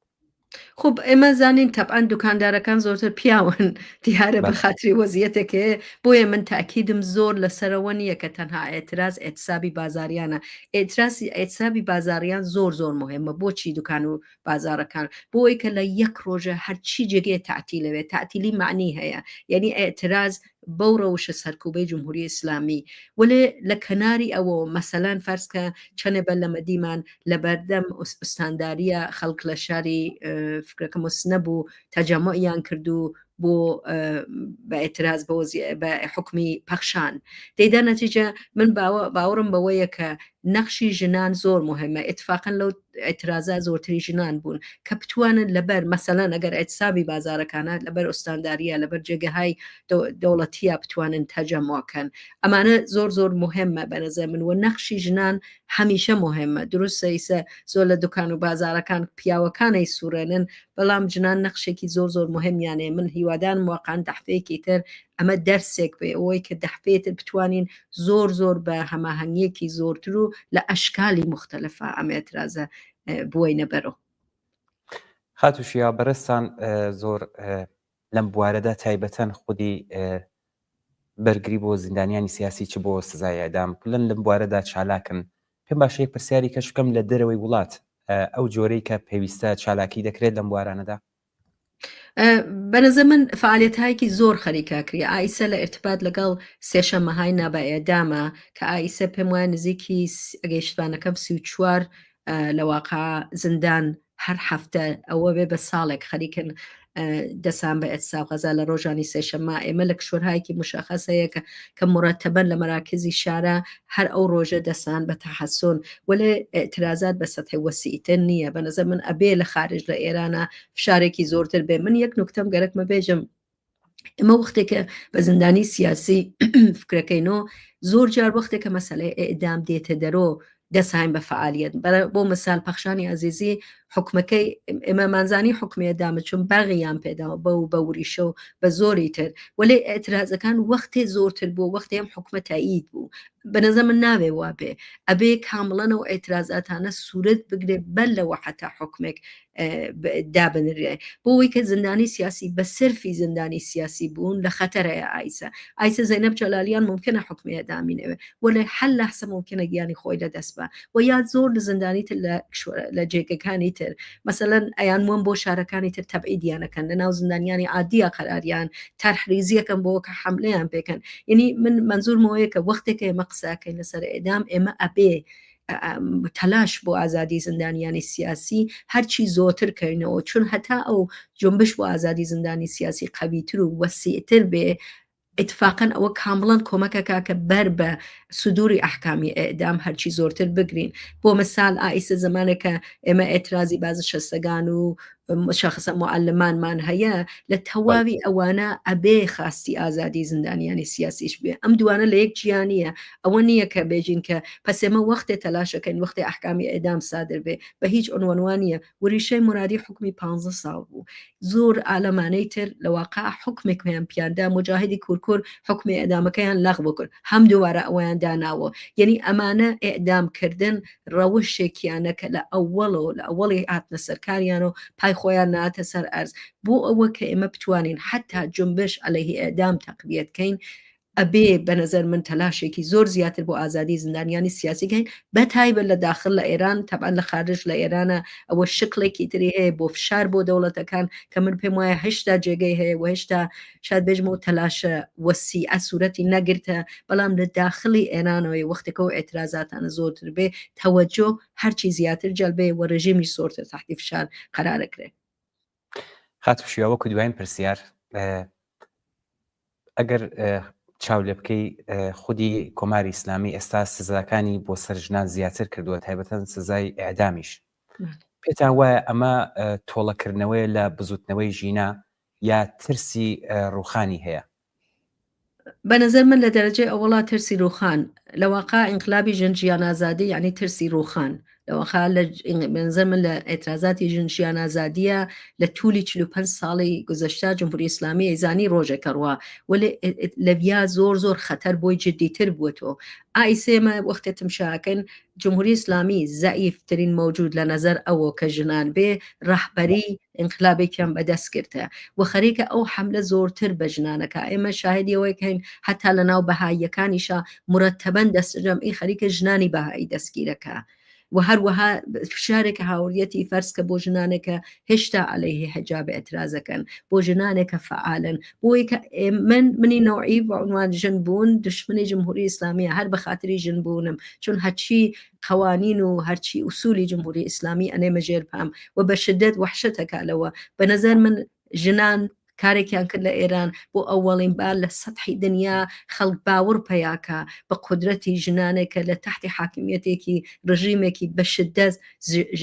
زەدی ژنان و دەنەتیجە مرتبەن سعیکە ئەو سەرکووکە ئیتفاقاً من نیشاندانەی قودرەتی ڕەحبەری ژنانە لەو جامعە ئێمە لە ناو زیندانەکانە زۆر ئێترازەوێ وەلێ بەندی ژنانی زیندانی ئەوین ئەمەڵەن خەریکە جامعە ڕەحبەریەکە تەنها جێگەیەکی بوو کە لەگەڵ ئێتسابی کوردستانە دەستی بە ئێتسابی غەزادا. زۆر باشە. من پرسیارێکم نییە، زۆر بە کورتی دوا قسەتان چییە؟ من تەنیا پەیامەوەیە بەڕاستی زۆرتر بۆ ئازیزانی فعال کە زۆر جار پرسیارەکە نێژن چی بکەین بۆ ئەوەی کە حمایەت کەین لە زندانیانی سیاسی ومانە. من پێم وایە ئەبێ ئەم ئێعترازە مرەتەب بێ، دیارە جارجار خۆی نیشانە بە شکلی ئێتسابی بازاریان یەک ڕۆژە یا قەبلەن بوومان 3 ڕۆژ دەستیان بە ئێتسابدا، وەڵێ ئەمە ئەتوانێت لە ئەشکالێکی ترابێ. بە نەزەر من ئەبێ دانشجویان، معلمان، بازنشستگان، تەواو یەخشاری جامعکرێکاران یعنی واقعاً ئەشێ ئێعترازاتی سەراسەری بێ، حتا ئەگە 1 ڕۆژ بووە، حتا ئەگە بۆ چەند ساعت بووە. جمهوری ئیسلامی وحشەتێکی عەجیبی هەیە لە ئێعترازاتی سەراسەری، بۆ ئەوەی کە بەراحەتی ناتوانێت قالوقامی کە، بەراحەتی ناتوانێت هەزاران هەزار نەفەر دەستگیر کە، چون ئەو کارێک لە ئێعترازاتی ژنجیان ئازادیە بە هیچ شە نەگەی. دوای ئەویشە یەک تاکیدی ئاخرمەوەیە کە بەڕاستی گیانی زندانیانی سیاسی لە خەتەران شاید ئایسە کەمتر ناوی، چ من خۆم بە عنوان سخەنگوی کەمپینی وریشەی مرادیش هەروەها ئایسە ممکنە ناوی وریشە کەمتر ببریە، ممکنە حکمی ئەدامەکەی هێشتا سادر نەکرێ، وەلێ لە عینی حاڵە گیانی هەر لەحسە لە خەتەرایە و من پێم وایە وریشە لە زندانایە بۆ ئەوەی کە یا پەخشان یا زۆری تریان لە زندانان بۆ ئەوەی کە تەلاشیان ئەکرد بۆ ئازادی و ئایسە نیازیان هەیە بە ئێمە. یعنی ئێمە ئەبێ لە خۆمان پرسین چۆن ئەتوانین بەر لەوەکە بە فەرزی مەساڵ حکمی ئێدامی وریشە سادرکەین، ئێعترازکەین و بتوانین گیانی نەجات بین. زۆر زۆر سپاس بۆ خاتوشیوە مەحمووی، وتەبێژی کمیتەی بەرگری بۆ ئازادی زندانیانی سیاسی. سپاس و بەشاریتە. بەڵێ ئازیزان، ئەم مانگرتنی ئەمڕۆ کە ئەوە سەرکەوتوانە بەڕێوەچوو هەموو حیزب و لایەنە سیاسیەکانی ڕۆژهەڵاتی کوردستان پیرۆزباییەکیان بە بۆنەی ئەم سەرکەوتنە کردە دەرەوە. لەم پیرۆزباییەدا هاتووە کۆمەڵانی خەڵکی کوردستان. ئەمڕۆ چوارشەممە 3 ڕێبەندان لاپەڕەیەکی پڕشەنگداری دیکە لە مێژووی خەباتی ڕەوا و عادڵانەی کۆمەڵانی خەڵکی کوردستان هەڵدرایەوە. بانگەوازی مانگرتنی گشتی حیزب و لایەنە سیاسیەکانی کوردستان بۆ دەربڕینی ناڕەزایەتی بەرامبەر بە چەندین حکمی ناڕەوای لە سێدارەدان بە هیمەتی ژنان و پیاوانی ئازادی خواز لە کوردستانی سەربەرزەوە سەرەڕای هەڕەشە و ترساندن و بڵاوکردنەوەی هەواڵی ناڕاست کاریگەری نەبوو و وەڵامێکی لێبڕاوانەی وەرگرتەوە. بەم بۆنەوە پیرۆزبایی گەرمی خۆمان پێشکەش بە جەماوەری شۆڕشیێڕی کوردستان دەکەین کە ئەم ئەزمونە مێژوویەیان بە سەرکەوتن گەیاند. ماندوونەبوونی لە سەرجەم ئەو تێکۆشەرانە دەکەین کە لە ماوەی 2 ڕۆژی ڕابردوودا بەو پەڕی جۆش و خۆش و ماندووی نەناسی و بێوچان هەموو کاتەکانی خۆیان خستە خزمەت سەرکەوتنی ئەم مانگرتنە گشتیە شکۆدارە. دەستیان بە گەرمی دەکوشین. هەروەها ڕێز و پێزانینی خۆمان ئاراستەی سەرجەم ئەو کەس و لایەنە سیاسی و مەدەنی و کۆمەڵاتیانە دەکەین کە شانازی بەشداریکردن لە ڕێخستن و بە سەرکەوتن گەیاندنی ئەم مانگرتنیان هەبووە. پامی سیاسی ئەم مانگرتنە گشتیە ڕوونواشکرایە. کۆمەڵانی خەڵکی کوردستان هیچ چەشنەستەم و نەعەداڵەتیەک بەبێ مقاومەت و خۆڕاگری بە سەریاندا تێپەڕ نابێت. ئەم مانگرتنە جارێکی تر سیمای جەماوەری بوون و کۆمەڵایەتی بوونی خەباتی خەڵکی کوردستانی لە دژی ستەمکاری و بۆ ئازادی و بۆ بنیاتنانی داهاتوویەکی باشتر بەڕوونی بە خەڵکی دنیا نیشاندا. سەرکەوتنی ئەو مانگرتنە لە هەمان کاتدا پامێکیش بوو بۆ هەموو ئەوانەی کە ڕادەی پشتیوانی کۆمەڵانی خەڵکی کوردستان لە حیزبە سیاسیەکانی چالاک لە کوردستان بەکەم دەگرن و ئەو ڕاستیە لەبیر دەبنەوە کە مێژوو لەگەڵ خەڵکی ڕۆژهەڵاتی کوردستانە. مانگرتنی گشتی ئەمڕۆ 3 ڕێبەندان یەکێکە لە مەیدانەکانی دروستکردنی ئەو مێژووە. جارێکی تر سپاسی کۆمەڵانی خەڵکی کوردستان و جەماوەری یەکگرتوو دەکەین کە ئەو سەرکەوتنیان مەسەوەگەر کرد. پارتی ئازادی کوردستان، پارتی ژیانی ئازادی کوردستان پژار، کۆمەڵی شۆڕشیێری زەحمەتکێشانی کوردستانی ئێران، حیزبی دموکراتی کوردستانی ئێران، کۆمەڵەی زەحمەتکێشانی کوردستان، کۆمەڵە ڕێکخراوی کوردستانی، حیزبی کۆمۆنیستی ئێران. پێشەوەی کە ئێمە بچین ڤیدیۆیەک لە شارەکان بینم کە ئاگادارتان بکەم میوانی دواترمان هەوڕێ حەسەن ڕەحمانپەنا ئەندامی کمیتەی ناوەندی کۆمەڵەیە کە دواتر بە لە درێژەی بەرنامەکەدا پمان زیاد دەبێت و هەڵسەنگاندن و قسە و باسێکی دەبێت لەسەر ئەم مانگرتنە سەرکەوتوانەی ئەمڕۆ. چەند ڤیدیۆکان ببینین دواتر دێنەوە دەچینە لای میوانی بەڕێزمان.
قوتابين لفردي شورتي وقوتابين لفردي شورتي نرولي الكتارو شورتي نرولي الكتارو شورتي وقوتابين لفردي شورتي وقوتابين لفردي شورتي نسل تاضي تيجي سو أندمي نسل تاضي تيجي سو أندمي يا مصادر يعني فردي كوملي يا مصادر يعني فردي كوملي يا مرولي الكتارو كوتكي يا مرولي الكتارو كوتكي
بەڵە سپاس بۆ هاوڕێیانمان چەند پامێکمان بۆاتوە با من پامەکانتان بۆ بخێنمەوە لە شاری دیواندەرەوە کاک ئارمین نووسیەتی سڵاوتان لەبێت و ماندوو نەبن کاگەمیر ئێوە لە هاوکارانتان ماندوو نەبوونیتان کرد ئێمەش کۆمەڵە لە لاو لە لاوانی شاری دیواندەرە لەم چەند ڕۆژە تەماشای تلڤیزیۆنی ئێوەمان کردووە و دەمانەوێت بڵێن هەر لێرەوە دەستخۆشی لە خۆتان و هاوڕێیان بکەم بۆ بێژین ئێمە خەڵکی دیواندەرە بەدەم بانگەوازەکەەوە هاتین و ئەمڕۆ لە مانگرتندا بووین و سەرکەوێ شۆڕشی خەڵکی کوردستان کۆماری تو سێدارە زۆر سپاس بۆ کاک ئارمین لە شاری دیواندەرە کاکیوا لە شاری سنە نووسیەتی سڵاوتان لەبێت و ماندوو نەبن شاری سنەی قارەمان وەک هەموو کات نیشانیدا کە یەکدەنگ و یەکڕیز بۆ ڕوخانی کۆماری ئیسلامی هەمیشە وەستاوە بژی کۆمەڵە زۆر سپاس بۆ کاکیوا بژی بۆ خۆشتان کاک مەحموود لە شاری سەقزەوە نووسیەتی لە سەقزی سەربەرزەوە سڵاوێکی پێشمەرگانەتان پێشکەشێت سڵاو بۆ یادی هەموو گیان بەختکردوانی شۆڕشی ژینە دڵخۆشین بە هەموو کوردستان کە بە دڵنیاییەوە مەکۆی شۆڕشە و ئاخرین پەیاممان لە مەریوانەوە واتووە بەداخەوە کە ناوینە نووسیوە بقنووسراوە لە شاری مەریوانەوە پیرۆزە لە هەموو خەڵکی شۆڕشیێڕی کوردستان و دەستی هاوڕیانی کۆمەڵە تیوی خۆش بێت و ماندوو نەبن بۆ ڕۆماڵی مانگرتنی گشتی کوردستان کە دوو ڕۆژە دەور و نەخشی ڕەنگینی بووە بژی هاوپشتی خەڵکی کوردستان سپاس بۆ بەڕێزشمان کە لە شاری مەریوانەوە پامەکەی نردبوو بوون بەڵێ ئەگە هاوڕیانمان من ئاگادار بکەنەوە بزانم هاوڕێ حەسەنمان پێ زیاد بووە لە بەرنامەکەدا ئەگەر نا بەڵێ ئێستا کاک حەسەن ڕەحمان پەنا ئەندامی کمیتەی ناوەندی کۆمەڵەمان لەگەڵا کاک حەسەن ئەم کاتت باش زۆر سپاس و بە شاریتان ئەم کاتتان باش کاگەمیرین خۆتین هاوکارانت سپاس بۆ ئێوە و ماندوو نەبینیتان لێکم کە لە بەیانیوە تا ئێستا خەریکی سەرقاڵی بڵاوکردنەوەی ئەو بەرنامە باش و پێزانتان زۆر سپاس دەکەین بەخێر بیت کاک حەسەن ئەمڕۆ کوردستان لاپەڕەیەکی تری بە مێژووی خەباتی شۆڕشگێڕانەی کوردستان تۆمار کرد و مانگرتوویەکی زۆر سەرکەوتوانەی بەڕێوە برد خۆشتان زۆر باش ئاگادارن ئەمڕۆ ڕژیم زۆری هەوڵدا و پیلانی زۆر گێڕا بۆی کە مانگرتنە ڕێگری لێ بکات بەڵام شکستی خوارد ئێوە ئەم مانگرتنی ئەمڕۆ چۆنە بینن تایبەتمەندیەکانی چییە و جیاوازیەکانی چی بوو دەرسەکانی چی من پێم وابێت زۆر جارەوەمان وتووە کە ئەگەر بمانەوێ شتێک هەڵسەنگێنین حقیقەتێ بخەینە پێشچاو جاری وایە دەبێت لە دژەکردەوەی دوژمنەکەمانەوە چاو لێ بکەین زانین ئەوان چەندێک ئەم مەسەلەیان بەلاوە گرینگە چەندێک بایەخی پێدەن و چەندێک حەولەدەن بۆ ئەوەی کە ئێستا پوچەڵی کەنەوە. لە ماوەی دوو ڕۆژی ڕابردوودا لەو کاتەوە کە بڕیاری مانگرتنەکە درا و معلوم بوو کە ڕۆژی چوارشەممە مانگرتنە، هەر لەو لەحزەیەوە کە هەواڵەکەی بڵاو کرایەوە گەریشتوانەکەم ڕۆژی یەکشەمە بوو، شەوی یەکشەمە بوو، درەنگانێکی وەختیش بوو. لەو کاتەوە تا ئێستا کۆماری ئیسلامی بە هەموو شێوەیەک لە هەوڵی ئەوەدا بووە کە بەرگری لێ بکە. بە سەدان چالاک و هەڵسوڕاویان لە شارە جۆراوجۆرەکان تەلەفۆنیان بۆ کردوون بۆ ژمارەیەکیان بانک کراون بۆ ناوەندەکانی ئیتلاعاتی و لێکۆڵینەوە و هەڕەشیان لێکردوون کە بە هیچ جۆرێک لەو مانگرتنەدا بەشداری نەکرد. هێزیان لە شوێنەکانی ترەوە کۆ کردەوە هێناینە کوردستان و کوردستانی ئەمڕۆکە کوردستانێکی نظامی بوو. لە زۆر یەک لە شەقامی شارەکانە بەتایبەت لە شارێکی وەکو سنەیە، لە مەهاباتە، لە بۆکانە، لە سەقزە، لە بانەیە، لە مەریوان، بە قەولی زۆر کەس دەیکوت هەر لە فاصلەی نەک 5 میتری و بەڵکو 1 میتر و ئەوە هێزی سەرکوتکەریاندا نابوو هەر کەسێکیان ببینە تەلەفۆنی بەدەستەوەی پەلاماریانە بردەسەری بەبێ ئەوەی بزان ئەمە هەواڵ و گزارشە نێرێت یا ئەوەی کە خەریکە لەگەڵ کەسێکا پەیوەندیەکرێت. ئەوە بوو کە کردیان لە شەوی ڕابردوو لە شوێنێکی وەکو مرکزی سنەیە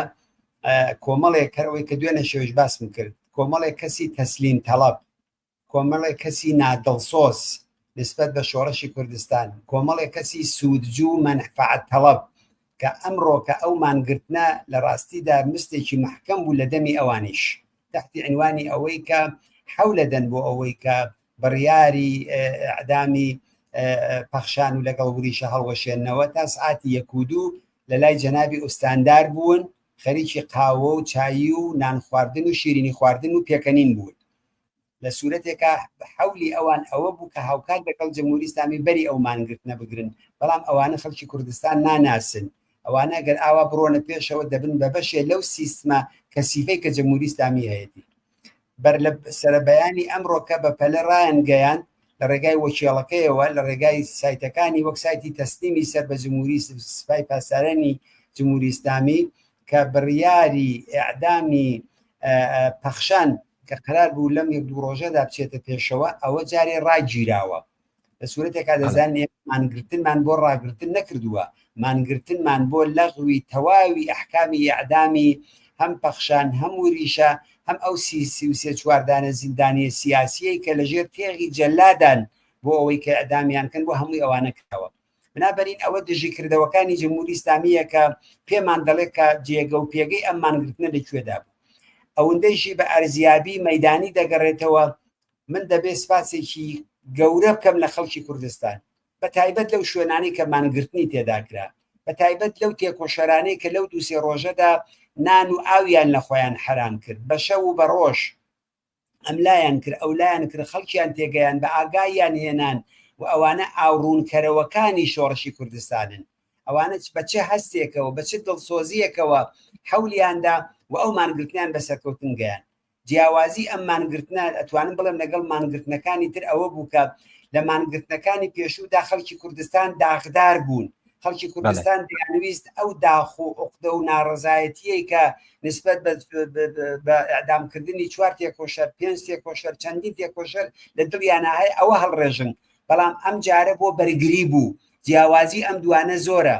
ئەم جارە خەڵک ئەو دیارە ئەو هەستەیان هەر هەیە، ئەو دژایەتیان لەگەڵ جمهوری ئیسلامی و دیفاعیان لە مافی ژیان هەر هەیە، بەڵام کردەوەکە نەکرابوو کە ئەم مانگرتەمان ڕاگەیان و ئەمە فەرقی بوو لەگەڵ ئەوەی پێشووتر. بنابەرین ئەوەش بۆ خۆی دەستکەوتێکی گەورە بوو کە بە نسبەتی مانگرتنەکانی پێشووە بوو. دەستکەوتێکی تری بە باوەڕینەوە هەلومەرجە سیاسیە بوو کە خەڵکی کوردستان بەم مانگرتنە بزوتنەوەی شۆڕەژێرانە ئەتوان مەگەر جاران بڵێن هەنگاوێک بردمانە پێشەوە، ئەم جار چەند هەنگاو چووە پێشەوە. بەسەر ڕاڕاییە زاڵ بوو ئەم مانگرتنە، بەسەر دوودڵیە زاڵ بوو، بەسەر ئەو کەسانەی کە ئاەتی یەسیانە خوێن کاکە مانگرتن مەکەن، کاکە بە جێگایەک ناگە، تەئسیری نییە. و ئەو کۆدەنجێش لە ناو حیزب و ڕێکخراوە سیاسیەکانی کوردستان ئەو 6 لایەنە و لە دەرەوەی ئەو 6 لایەنێش کۆمەڵێک لایەنی دیکەی شاتن ئێستاکارم بەەوە نیە کە خۆیان بە قارەمانی مەیدانە کاڵەخەن و گوایە ئەوان فەرمانەکەیان داوە یا کەسێکە بیوێ پێش هەموو کەس پەیامی پیرۆزبایی بنێرێ، بەڵام دەزانن کە لە سەحنەی سیاسی کوردستانە ئەوانەی کە ئەو مانگرتەیان بردە پێشەوە، ئەوانەی کە لە دوو ڕۆژە زەحمەتی بۆ کێشن بۆی ماندووە بوون کێ بوون ئەوەی ژێکێشی کە لەو دەستکەوتانە بوو و ئەم مانگرتنە نیشانیدا یەکگرتووی سەرکەوتنی بە شوێنەوەیە خەباتی هاوبەش دەستکەوتی بە شوێنەوەیە و نیشانیدا کە ئەمڕۆ کە خەباتی مەدەنی ئەو عەرسە لە مبارزەی سیاسیە کە تەنانەت لە بەرابەر خەباتی چەکداریە لە بەرابەر هەڕەشە و گوڕەشایەکی دەرەکی کە ناڵێمە دوانە بێکۆم خایسە ناکەم کە دژمنەکانی جەمهوری ئیسلامی لێ دەکەن هێزی جەماوەر چەندە بەهێزە چۆن دەتوانێت هێزەکانی جەمهوری ئیسلامی بخاتە ئامادەباشیەوە شەو نخونیان پێ بچێشێ و ئەوان لە حاڵەتی ئامادەباشیە ڕابگرێ بۆ ئەوەی کە هێزی بەرین نێنە سەر شەقامەکان و ئەگەر ئەو هێزە زۆر و زەبەندەی جەمهوری ئیسلامی نەبوایەت ئەمڕۆکە لە کوردستانە چه غەوغایەک بوو لە ڕاگەیاندنەکانی خۆیان ڕایان گەیاندووە لە چەند شارێک هێندێک شت کراوە مانگرتن سەر نەکەوت بەڵام جەمهوری ئیسلامی ناڵێت من دەیان هەزار هێزی سەرکوتکەر و لیباس شەخسیم ڕژانە شەقامەکانی کوردستانەوە بەری خەڵکم کرد بەڵام بەوەیشەوە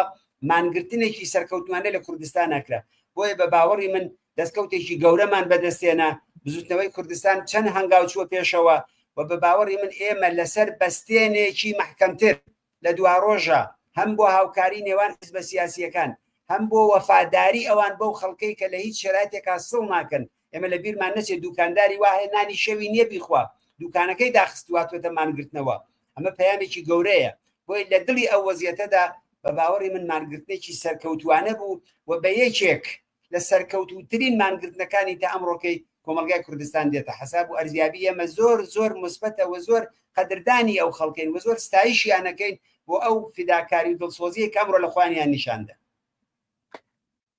کاک حەسەن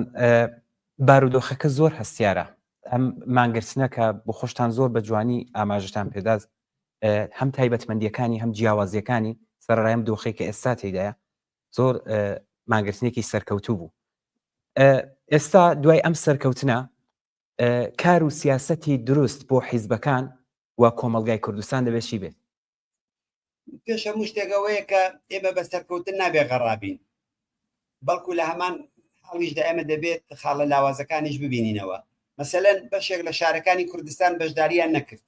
بە باوەڕی من دەبێت ڕەخنیان لێ بگرین دەبێت پیان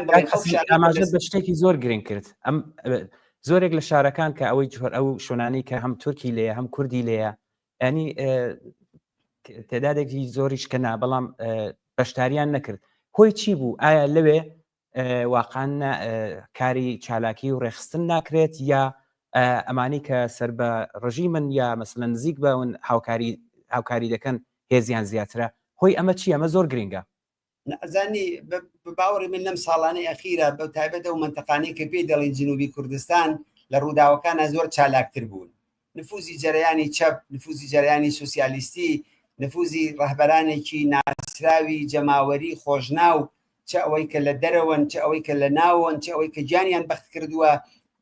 ئەمانە حقیقەتێکە کە ناشاردرێتەوە ئەو مەناتقانەی تر بڕێک بە باوەڕی من محافزەکارتر بوون نسبەت بە ئەم حرەکەت و ڕووداوانەی کاتوێتە پێشەوە من ناڵێم مەسەلەی ترس ئەگەر ببێ خۆب ئەو شارێکە لەسەر نەبوو لەسەر هیچ شارێک نەبوو ئەو زەختێکە لەسەر سەقز بوو لەسەر هیچ کام لە شارەکانی تر نەبوو ئەی چۆنە هەر ڕۆژی ئەوەڵ کابرا تەسمیمی گر لە ماڵەکەی نێتە دەرەوە تەسمیمی گر دوکانەکەی نەکاتەوە هەر لە لەحزەی ئەوەڵ و دوکانەکانیان لێ پلۆم کردن بۆی کانێ لەوانەیە هێندێک بەرژەوەندی تێدا بوو بێ لەوانەیە بڕێک لە خودی و حیزبانە جدیتر نهات بێت نەپای خودی مانگرتنەکە کارێکی پڕاوپڕتری کە نفوزیان زیاتر بووە لەو شوێنانە بۆیان نەکرد بێ ئەوانە توانێ هەمووی هۆکار بێ لە پەنای ئەوەشدا تەبعەن زەخت و زۆری جەمهوری ئیسلامی ئەوانەش بووە بە باوەڕی من مەسەلەی کورد و تورک نەبوو لە شاری چۆک و نەغەدا ئەگەر کوردەکان بەشداریان کردا لەو مانگرتنەدا من دڵنیام تورکەکانیش داهاتن مەگەر ئەوانەی کە حکوومەتین مەگەر ئەوانەی کە ئەحتساب شکێنن هەت لە ئەحتسابێکی کرێکاریشە بەزوایەک پەیدا دەبنتیان دەڵێن ئەحتساب شکێن ئەوە بەبەرحاڵ دەتوانێت بیا مەقسوودمەوە بوو کە ئەمە ئەتوانین وەکو خاڵێک چاوی لێ بکەن کە لە دەوری داهاتووی ئەترازەکانمانە خەباتەکانمانە بایەخ و ئەهەمیەتێکی زیاتر بەو شوێنانە بدرێ قورساییکی زیاتر بخرێتە سەری و کارێکی زیاتری بۆ بکرێت یا مەسەلەن هێندێک لە لایەنەکان لە خودی کوردستانە خۆ ئیمکانی ڕاگەیاندنیان هەیە ئیمکانی تەبلیغات و شتیان بوو زۆر خۆیان پێوە ماندوو نەکرد خۆ ئەوانە خاڵی لاوازی ئەم مانگرت نەبوو بەڵام بەوانەیشەوە خاڵی بەهێزی بوو خاڵی بەهێزی ئەوەیە کە بە باوەڕی من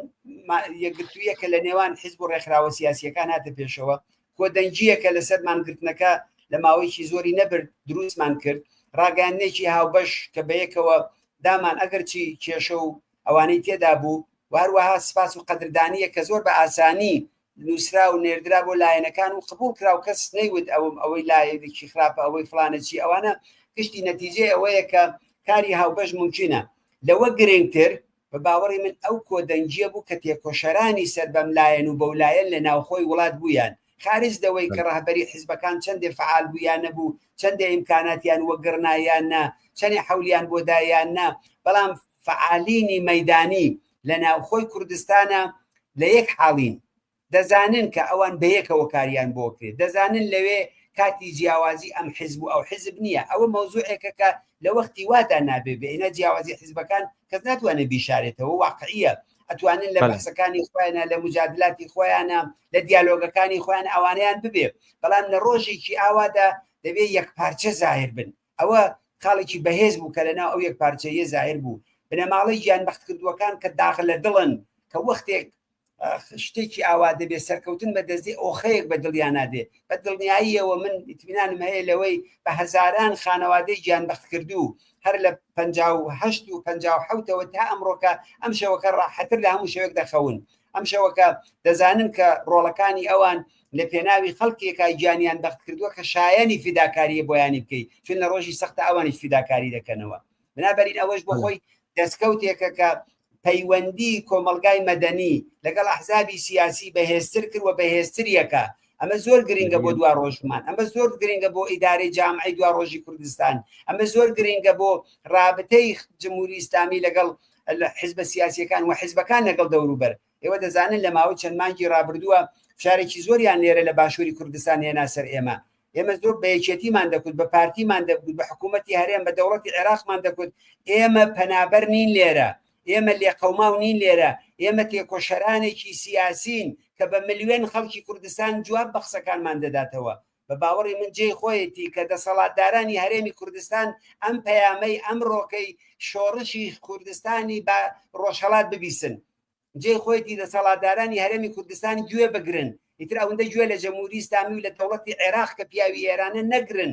گوێ لەو خەڵکە بگرن کە ساڵهای ساڵ دەرگای ماڵەکانیان لە 75ەوە بۆ خەڵکی باشووری کوردستان کردەوە بە دڵسۆزیشەوە ئەو دەرگایانیان بۆ کردنەوە و ئەو فشار و زەخت و زۆرانە لەسەر کۆمەڵە و حیزبی دموکرات لابن و ئەو فشار و زەخت و زۆرانە کە عێراق دەیکا جمهوری ئیسلامی دەیکا کۆتا بێنن بەوە بزان ئەم حیزبانە پێگەی جەماوەریان هەیە بزان ئەم حیزبانە خۆشەویستن لە ناو کۆمەلگای کوردستانە ئەمەش خاڵێکی گرنگە ئەمە دەستکەوتێکی بە نرخ بوو کە ئەمڕۆ کە خەڵکی کوردستان جارێکی کە نیشانیاندا کە پشت و پەنای ڕۆڵەکانیانن کوڕکچەکانیانن چ لەو دیوی مەرزەکان بن چ لە زیندانەکان بن چ لە تەبعیدگاکان بن چ لە دەرەوەی وڵات بن ئەمەش خاڵێکی بە باوەڕی من بەهێز بووە زۆر شتی دیکە دەتوانین بە دەستکەوتەکانی مانگرتنی ئەمڕۆکە زیاد کەین کە ئەگەر مەجال بێتوانی زیاتر لەسەری بچین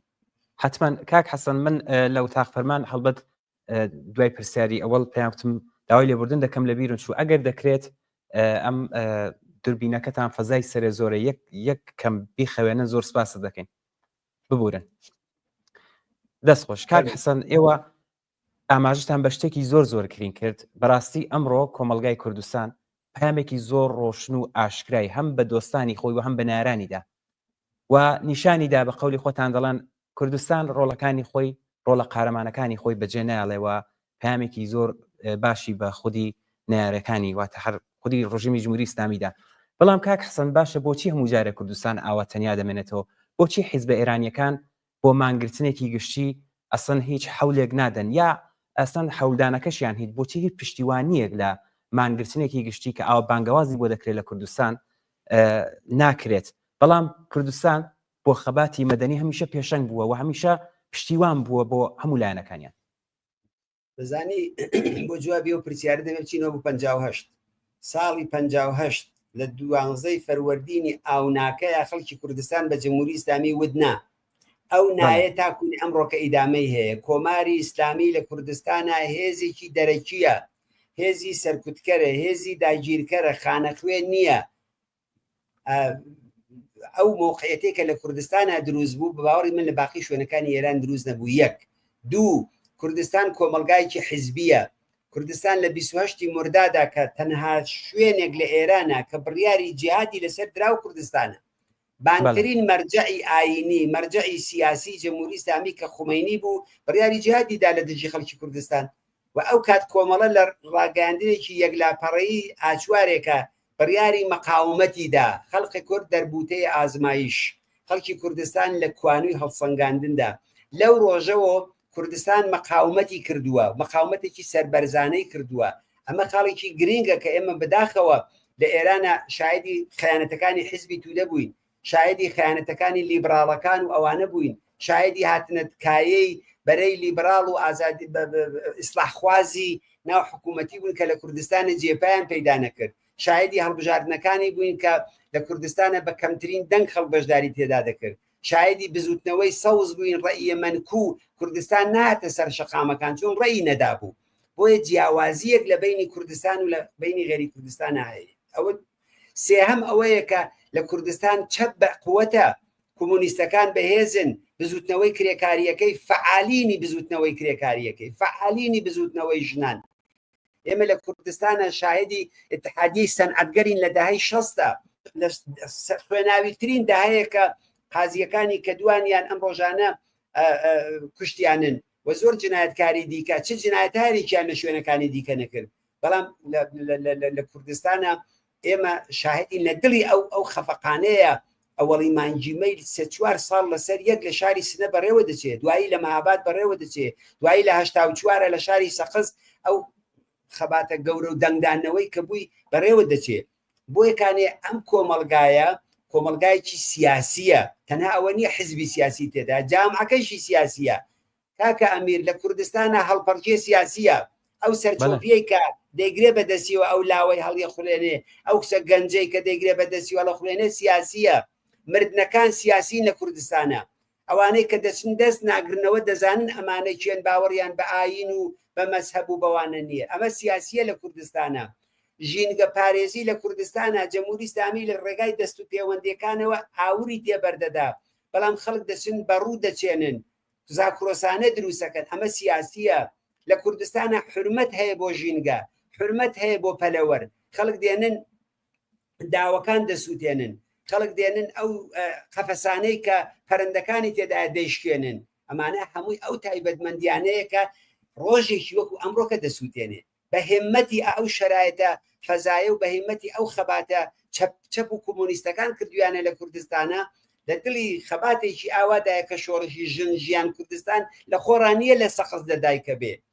لەوانەیە ئەگەر مەحسای جوانە مەرگ لە سەقز نەبووە لە شارێکی ئەولاتر بووە هەر لە کوردستانیشە ئەو ڕووداوە ڕووی نەدایە. خۆ بۆ لە خارجی کوردستانە کەم کشیان نەدای ئاغا سوڵتان و دەیان کەسی تریان خوێنەکەیمان نەدی لەسەر شەقاماچیان لێکردن، بۆیە لەسەر بەستێنی هێزێکە بەردی لەسەر بەرداناوە،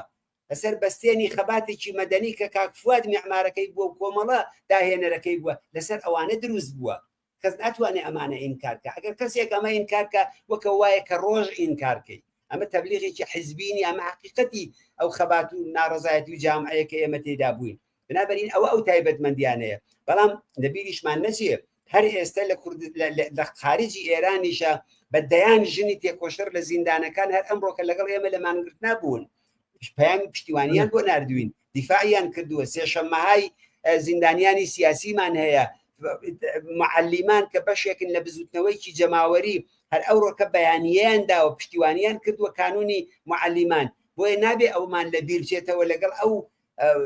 فکریەتەی کە هەیە کە گوایە ئەوە لە کوردستان فقط بە خاتری کوردبوونەکەیەتی. نا، کوردستان بە خاتری بیر و باوەڕ و شۆڕژگێڕی و خەباتێک و ڕابردوویەک و مێژوویەکە کایەتی بە خاتری شاخ و چێوەکانی نییە، بەڵکو بە خاتری خەڵکەکەیەتی. لە خارجی ئێرانیشە بە باوەڕی من ئەو زەمینەیە خەریکە دروستە بێ، ئەو ڕێگایە خەریک هەر ئەو ئاخرین هەڵبژاردنەی کە کردیان،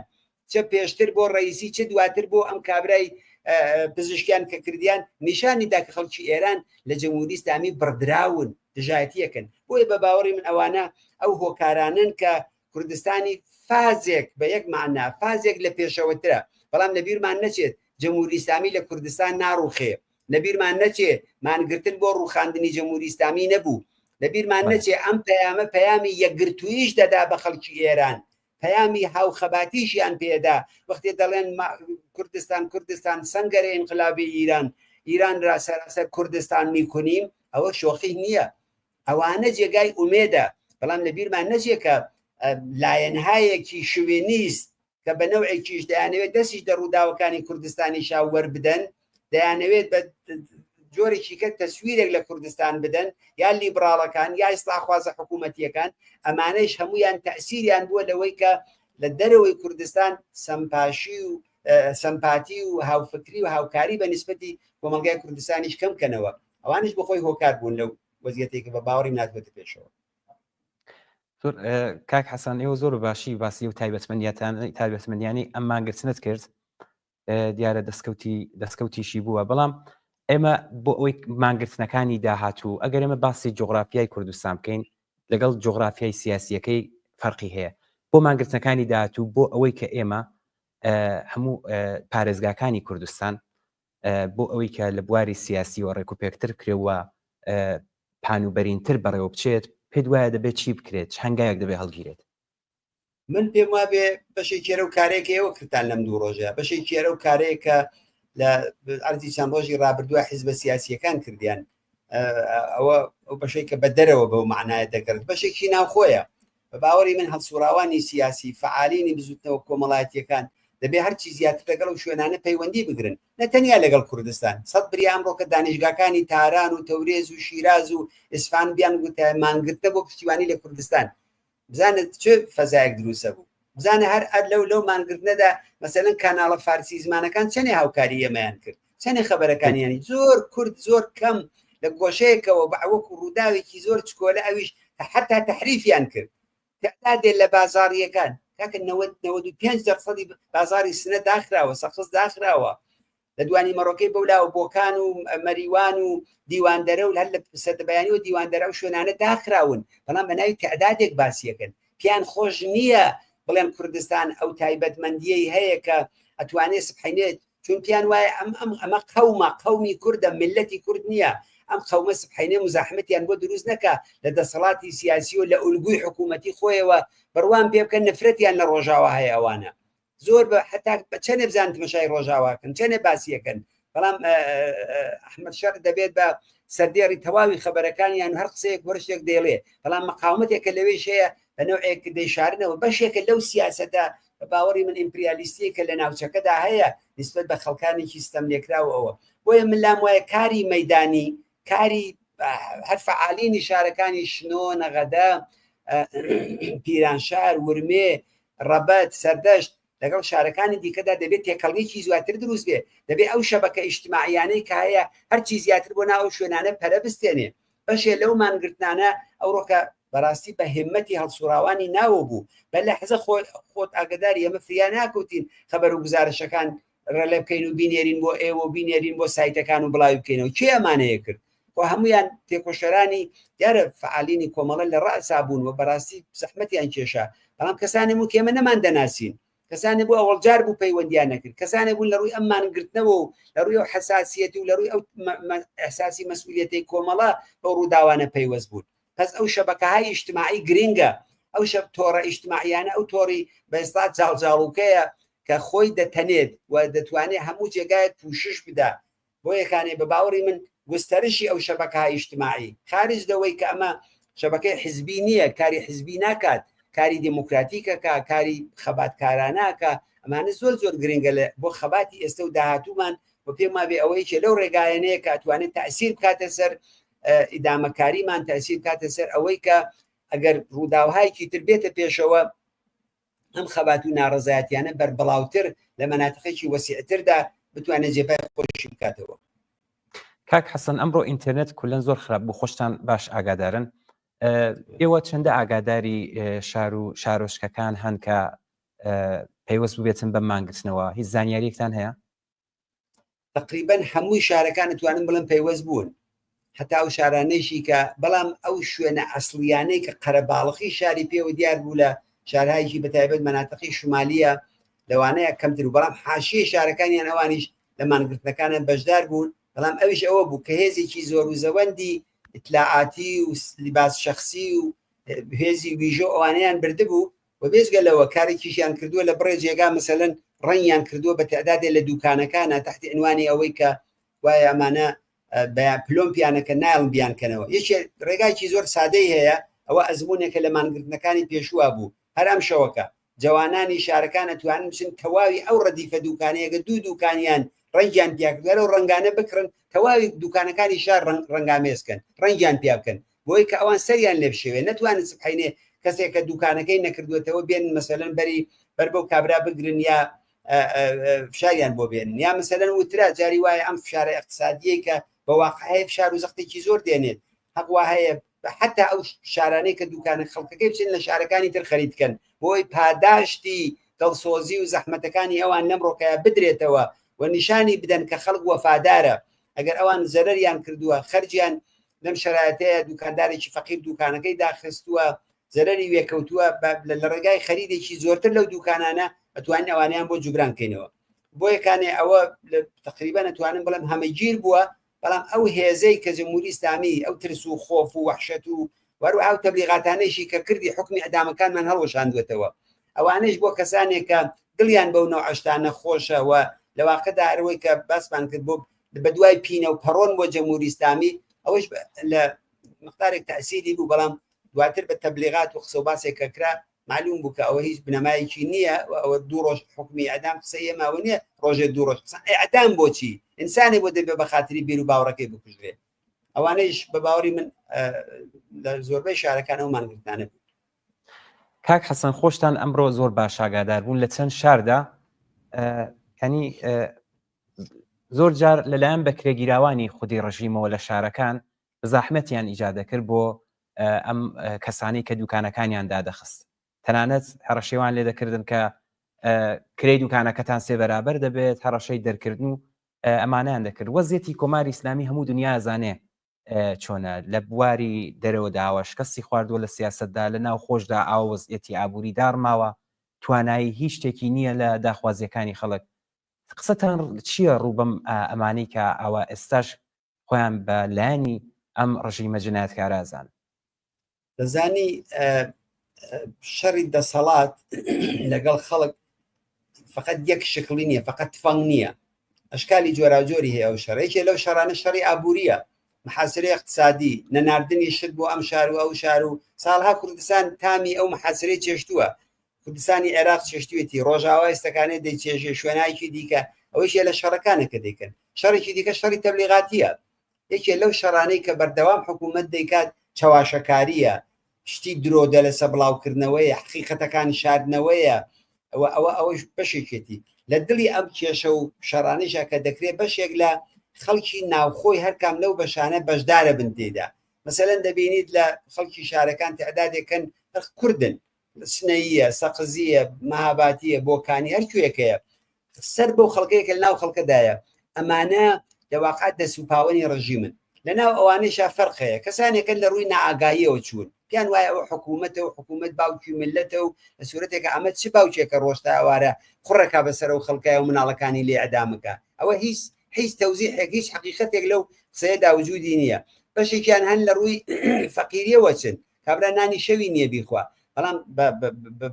ئەتوانین بڵم لە ئێرانە بە ملیێنان خەڵکن کە دەو فەقیری و هەژاریەدان، بەڵام حەزرین ڕەزالەتی هاوکاری لەگەڵ ڕژیم قبولکەن. کەسێکیان هەن بە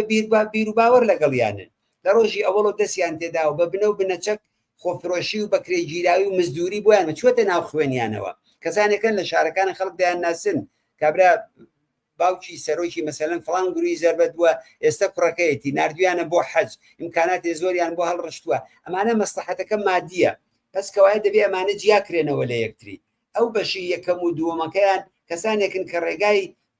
بازگەشت و گەڕانەوەیان بۆ ناو خەڵکەیە و خەڵک دەبێت لەگەڵیان قسە بکەن، بەتایبێت لەم سەر و بەندەدا. ئەوانەی دیکەش ئەگەر چی بەشێکیان هەر ڕێگایان هەیە، بەڵام بەشێکیان بە سەر و ماڵی خەریکن خۆیانەکەن بە قوربانی شتێک کە داهاتووی نییە. ئەوی جمهوری ئیسلامیە. ئێمە لە بیرمان نەچێ خۆ لە زمانی شایشە کۆمەڵی خۆفرۆش بوو پیان دەکوتن جوان مرد لە شارەکانە. لە منتەقەی سەقز جنایەتکارێکی وەکو کوێخا شەریفی تێدا بوو کە خاتڵی کاک اسماعیلی شەریفزادە بوو، کەسێک کە دوای بەدەستی کۆمەڵش تێدا چوو کە مینیان بۆ داناوە و بە سزای جینایەتەکانی گەیشتن ئەو کەسانە کە هەر دەساڵاتێکی تریش بێتە سەرکار خزمەت بەوانەکەن خەڵک دەبێوانە جیاکەنەوە ئەمانە بەکرێ گیراون ئەمانە لە ناو جامعەی کوردستانە حتا لە ناو فارسەکانی شاوە هەیە لە ناو تورکەکان هەیە لە ناو عەرەبەکان هەیە لە ناو بلوچەکان هەیە کەس دیانی خێر بەمانەدا نانێ ئەمانە مزدورن ئەمانە ڕۆژی خۆی دەبێ لە دادگاهای جەماوەریدا ئەمانە محاکەمە بکرێن هەم بە تاوانی قەتڵ هەم بە تاوانی دزی هەم بە تاوانی تەجاوز هەم بە تاوانی هەموو کارێکی خراپ کە کردویانە ئەمانە دژمنی ئەو خەڵکن بەشێکن لەو سیستمە هەروەکو چۆن سەران و بەڕێوەبەران و بەکرێگیراوانیان لە عێراقا کرایتر دوای ڕوخاندنی ڕژیمی بەعد سەدام حوسێنەوە تاکوونێ زۆرێک لە سەران و فەرماندەکانی کەیان محاکەمە کران بەڵام ئەوە ئەو دادگایە نەبوو کە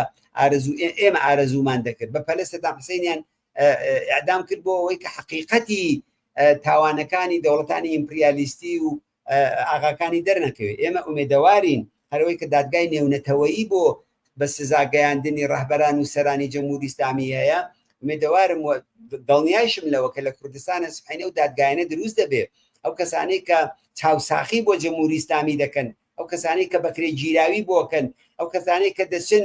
خەریکن خۆیان دەدەنە بەر دیواری لە حاڵی ڕوخاندنی کۆماری ئیسلامیدا دەبێ ئەوانە باش بزانن خەڵکی کوردستان لێیان ناگوزەرێ هەتا درەنگ نەبووە ئەگەر چەکیان بێ فرەیدن ئەگەر جاسوسن تەواویکەن ئەگەر بەسیژن واز بێنن ئەگەر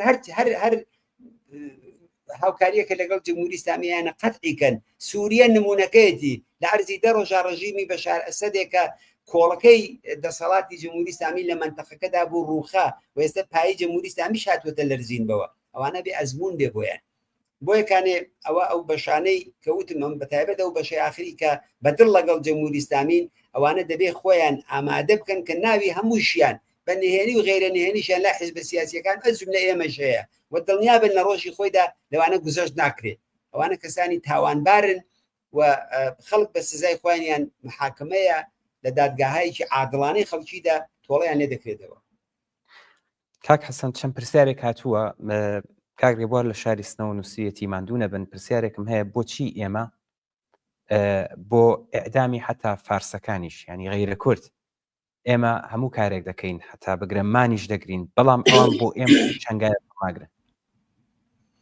ئەگەر ئەوان نایکەن خراپ دەکەن ئەگەر ئێمە دەکەین کارێکی باش دەکەین معنای ئەوە ئێمە خەڵکێکی بە احساسی مەسئولیەتی معنای ئێمە خەڵکێکی دڵسۆزین بۆ ئێمە بۆ تێداچوونی خەڵکی فەلەستین اعترازمان نەکرد ڕاگەاندنمان نەدات هاوپشتیمان نەکرد لەگەڵ خەڵکی فەلەستین نەک لەگەڵ جەریانێکی کۆنەپەرستی تا سەر ئێسقان دژی ئینسانی وەکو حماس و وەکو حیزبوڵڵا ئەوانە وەمە کوشتاری خەڵکی لوبنانمان پێ خۆش بوو قەتعەنە بۆیە ئەوان نایکەن بەو دەلایلی کە پێشتر باسم کرد هۆکاری ئەوەی کە ئێمە دەیکەین لەو تایبەتمەندیانەوە دەگەڕێتەوە کە نامەوێت سەری بینەرانتی بێنەی پێ بێشێنم و ئەوان کە نایکەن کارێکی باش ناکەن ئومێدەوارین ئەوەی کە دەڵێم خەڵکی کوردستان تێکۆشەرانی وەکو ئەو بەڕێزە و خەڵکی دیکە پەیوەندیان پێوە بکەن حقیقەتی جنبشی کوردستانیان بۆ باس بکەن زەرورەتی نەمانی جمهوری ئیسلامیان بۆ باسکەن ئالێوە سەرچاواگرێ دەبێ ئەوانیان بۆ باسکەین بۆیان ڕوونکەینەوە و پیان بڵێن کە بێنە ئەو مەدانی خەباتە ئەو بەشەو کە بەیەکەوە هەمانە و ئەوە زەرورەتە ئەوە نیازە بۆ ژیانێکی ئازاد کە دەبێ بمان بێت بەڵە بینەرێکیشمان پامی نردووە پرسیارێکە هەڵبەت لە پرسیارەکەدا پرسیارم لە کاک حەسەن کرد وڵامی داوە بەڵام ئەگەر پێتان باشە هەر بە کورتیش بێ وڵامی پرسیار بدەم کە پرسییم بۆچی ئۆپۆزیسیۆن ئێرانی ناچنە پێش ئەم ماگرستنم بە ڕێزەش نووسێتی بۆ حزبی سەرتاسەری لە ئێتسابی عمومی بەشدار نابن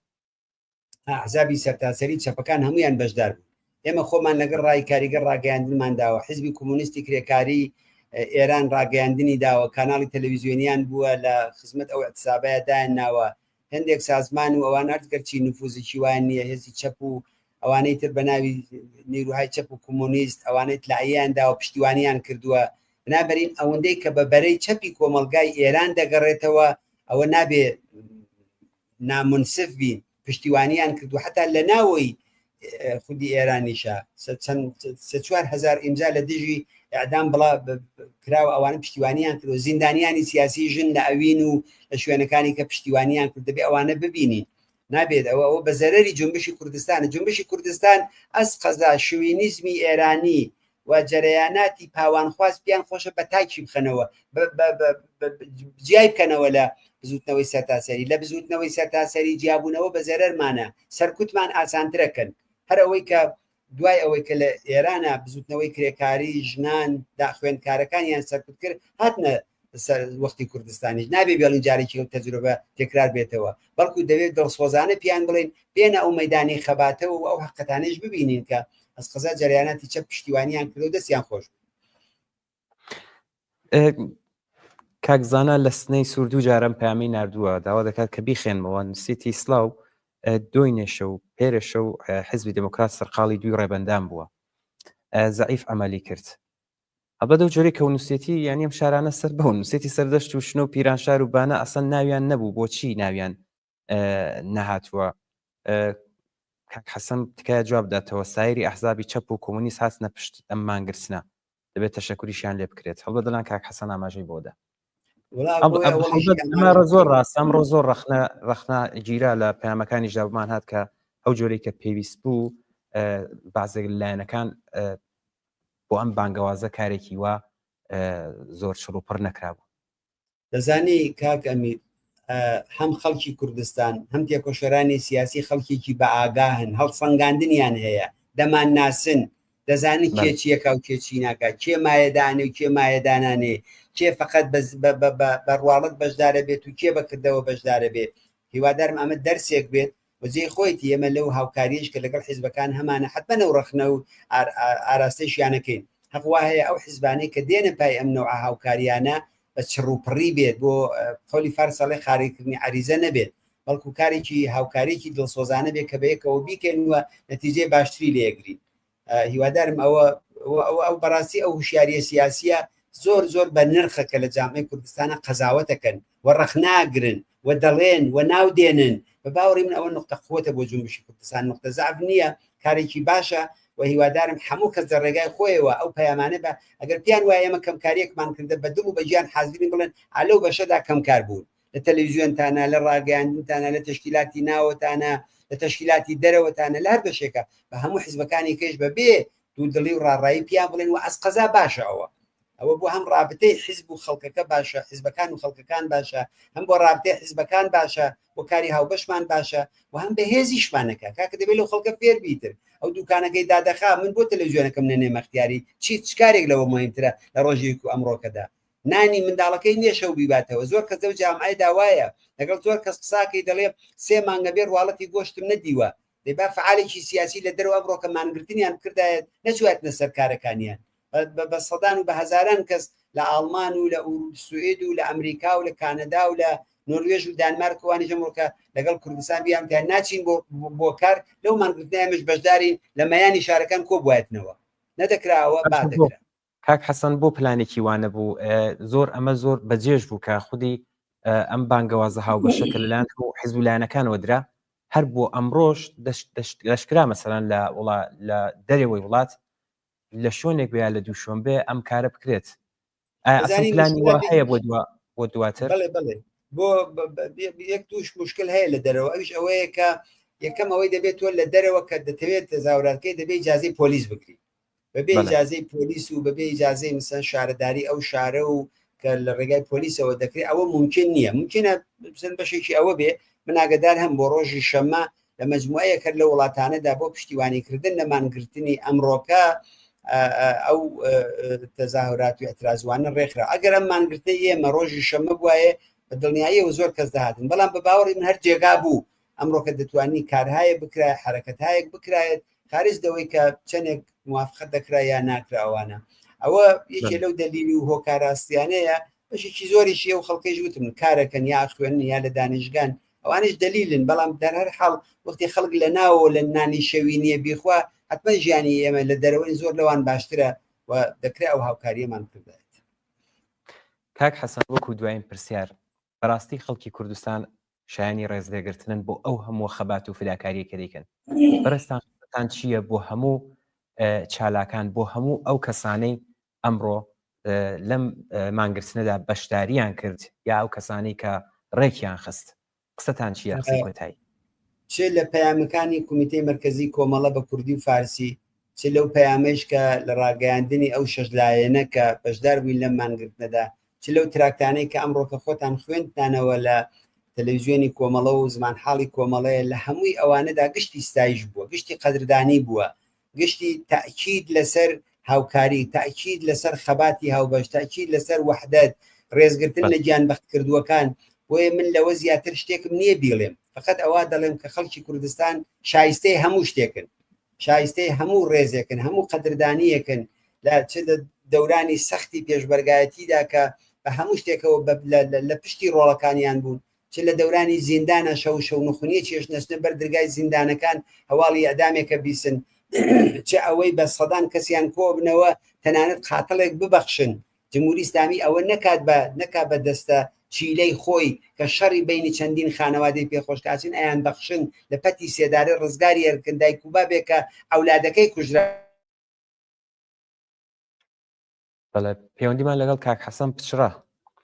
وادارم کە بێت بتوانین. بەڵێ کاک حەسەن دەنگێمە هەیە؟ بەڵێ دەنگێم هەیە. فەرموو. هەمووی ئەوانە خەڵکێک مان پێ نیشان دەدات، خەڵکێک دەبینین کە شایستەی قەدردانین، شایستەی ڕێزلێگرتنن، شایستەی افتخار پێوەکردنن. بۆ یەکانێ ئێمە خۆمان بە قەدرشناسیان دەزانین و لە عینی حاڵیشە بەڵێنیشیان لەگەڵ تازە دەکەینەوە کە لە هەموو بوارەکانی خەباتیانە کۆمەڵە ڕازگۆ بێت کە بووە تاکوونە ئێستا، هەموو حەقەتەکانیان پێ بڵێ کە پێوتون تا ئێستا و هەوێنی هاوکاری و یەکگرتوویش بێ سەرڕای هەمووی ئەو جیاوازیانەی کاموو جارێکی تاکیدمان لەسەر کردبوون. قەدردانی تێکۆشەرانێکین کە لەم چەند ڕۆژەدا شەو نخونیان کێشە، قەدردانی ئەو بنەماڵانەی کە دەچن سەردانی عەزیزەکانی تر دەکەن، عەکسی ڕۆڵەکانیان وەکو ملوانکەیەکی خۆشەویستی لە ملیانایە گوڵی بۆ یەکتری ڕێز دە یەکتری ئەگرن. ئەوانە خۆشەویستن، ئەوانە عەزیزن. لە هەموو بزوتنەوەهای زۆر گەورەی جیهانیشدا دایکانی شۆڕش، دایکانی گیانبەخت کردووان دەورێکی تایبەتیانی جێراوە، ناڵێن باوکەکان نەبوون، بەڵام نەخشی ئەوان زۆر بەرجەستەیە. بۆیە ئەمڕۆ کە بەخۆشیەوە لە کوردستانە ئێمە بەرەو ئەوە دەڕۆین کە ئەوانە یەک دەگرن لە ناو شارەکانە هەن، هەق وایە ئەوانە شەبەکەکانیان پەرە پێ بدەن ببێ بە شەبەکەی دایکانی گیانبەخت کردو یا بنەماڵی گیانبەخت کردو لە سەرتاسەری کوردستانە گرێ بدەن لەگەڵ دایکانی گیانبەخت کردو لە تاران و لە شوێنەکانی دیکە. ئەمانە هەمووی بە ئەرزشە و ئێمە قەدردانی ئەو خەڵکەین و ومێدی سەرکەوتنیان بۆ خوازین، پیرۆزبایی ئەم سەرکەوتنیان لێکەین. ئەو سەرکەوتنە بە پەیامەکانی ئێمە بەدەست ناهات بە بێکاری شەوانە ڕۆژی، بە بێکاری چراوپڕی ئەو تێکۆشەرانەی کە شەو ڕۆژیان نەخۆیان حرام کرد، ئەم ماڵ ئەو ماڵ ئەم دوکان ئەو دوکانیان کرد و لەوانەیە تووشی عەزابیش ببن بەبێ هاوکاری ئەوان ممکن نەبوو. دەستیان خۆش بێ ماندوو نەبن هەرمێن بۆ ئێمە بۆ شۆڕشی کوردستان. زۆر سپاس کاک حەسەن بۆی کە ئەم شەویش زەحمەت و بەشداریتان کرد لە بەرنامەی ڕاستە و خۆماندا. سپاس بۆ ئێوەش ماندوو نەبن. زۆر سپاس. من ویستم لە کۆتایی بەرنامەکەدا چون ئەوەندەمان کاس نەماوە کە دووبارە ئەم هامی کومیتەی مرکزی کۆمەڵا بە بۆنەی ئەم سەرکەوتنی ئەمڕۆ کە مانگرتنەکە بەڕێوەچوو بخێنەوە. بەڵام ئەم چەند پامی کە بینەرانی ئازیز نردویانە فقط فریای ئەمە دەکەوم. سڵاو بۆ ئێوە و بینەرانی کۆمەڵا، سپاس بۆ ماندووبوونی ئێوەش. من لە بۆکانەوە ئەم پامە دەنێرم. نادیە، ئەمڕۆ هەموو دوکان و بازارەکان تەحتیل بوو، ڕاگەیاندنەکانی ئێوەش زۆر تەئسیری هەبوو. زۆر سپاس، هیوامان ڕوخانی ئەم ڕژیمەیە و نزیکیشە. سپاس بۆ ئەم بەڕێزە. جازە بدەن.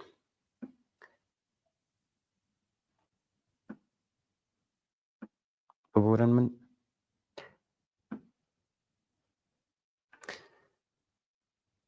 حانا لە مەریوانەوە نووسێتی ڕژیمی ئیسلامی ساڵهایە کە گەرێکیە خەڵک بە شێوای جۆرا و جۆر بترسێنەوە لە شۆڕش و مبارزە دووریان خاتەوە، بەڵام خەڵکی کوردستان هەموو کات بە هەموو جۆرێک نیشانی داوە کە ناتوانێ و ناتوانێت. کوردستان گۆڕستانی فاشستانە. دەستخۆشی یەکەم لە خەڵکی کوردستان کە هەموو کات وەکو هەموو کات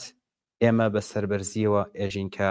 کوردین و کوردستانی ماندوو نەبن، ئازیزانی کۆمەڵە بژین. ئەم سەرکەوتنە پیرۆزی ئێوەش بێت.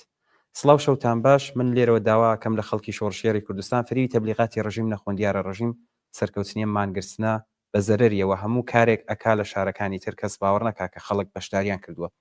بۆیە ئەبێ وەکو هەمیشە بە یەک باوەڕمان بێت مەریوانی شەمڕۆ بەشداری مانگرتنی کردو پیرۆز بێت بە هیوای سەرکەوتن هاشم لە مەریوان زۆر سپاس بۆ هەموو ئازیزانە من یەک پامێکمان لە شاری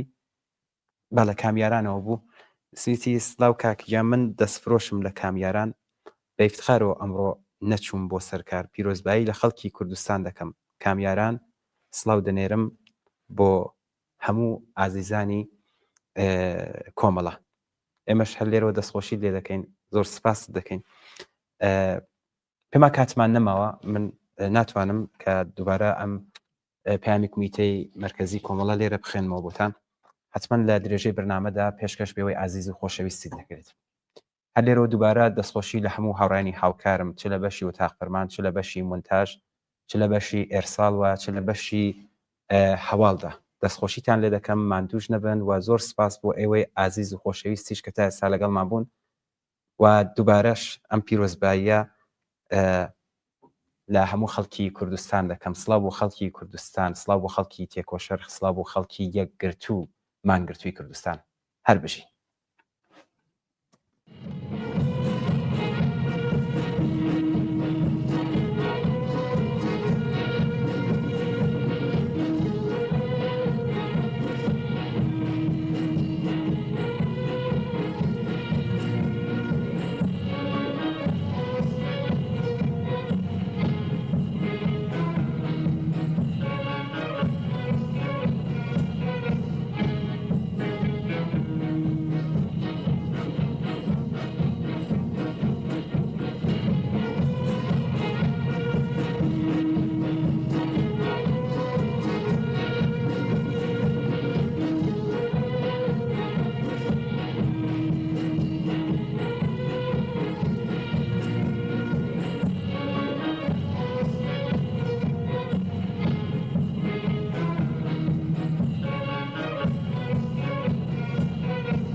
بتيري بالنتيجة ببرسيان بتيري بالنتيجة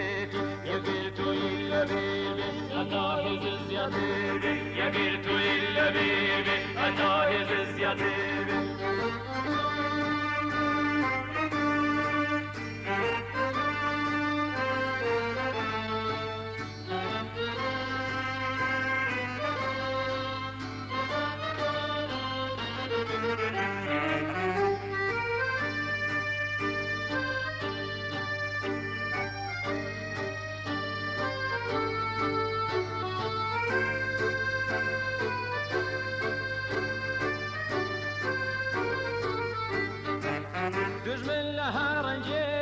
وتفرقت دەکۆشێ چونتا ئێمە بەڵاو بین ئەو دەتوانێ سەروار بێت چونتا ئێمە بەڵاو بین ئەو دەتوانێ سەروار بێت یەگەر توی لەبیر بێت هەتا هێز زیاتر بێت یەگەر توی لەبیر بێت هەتا هێز زیاتر بێت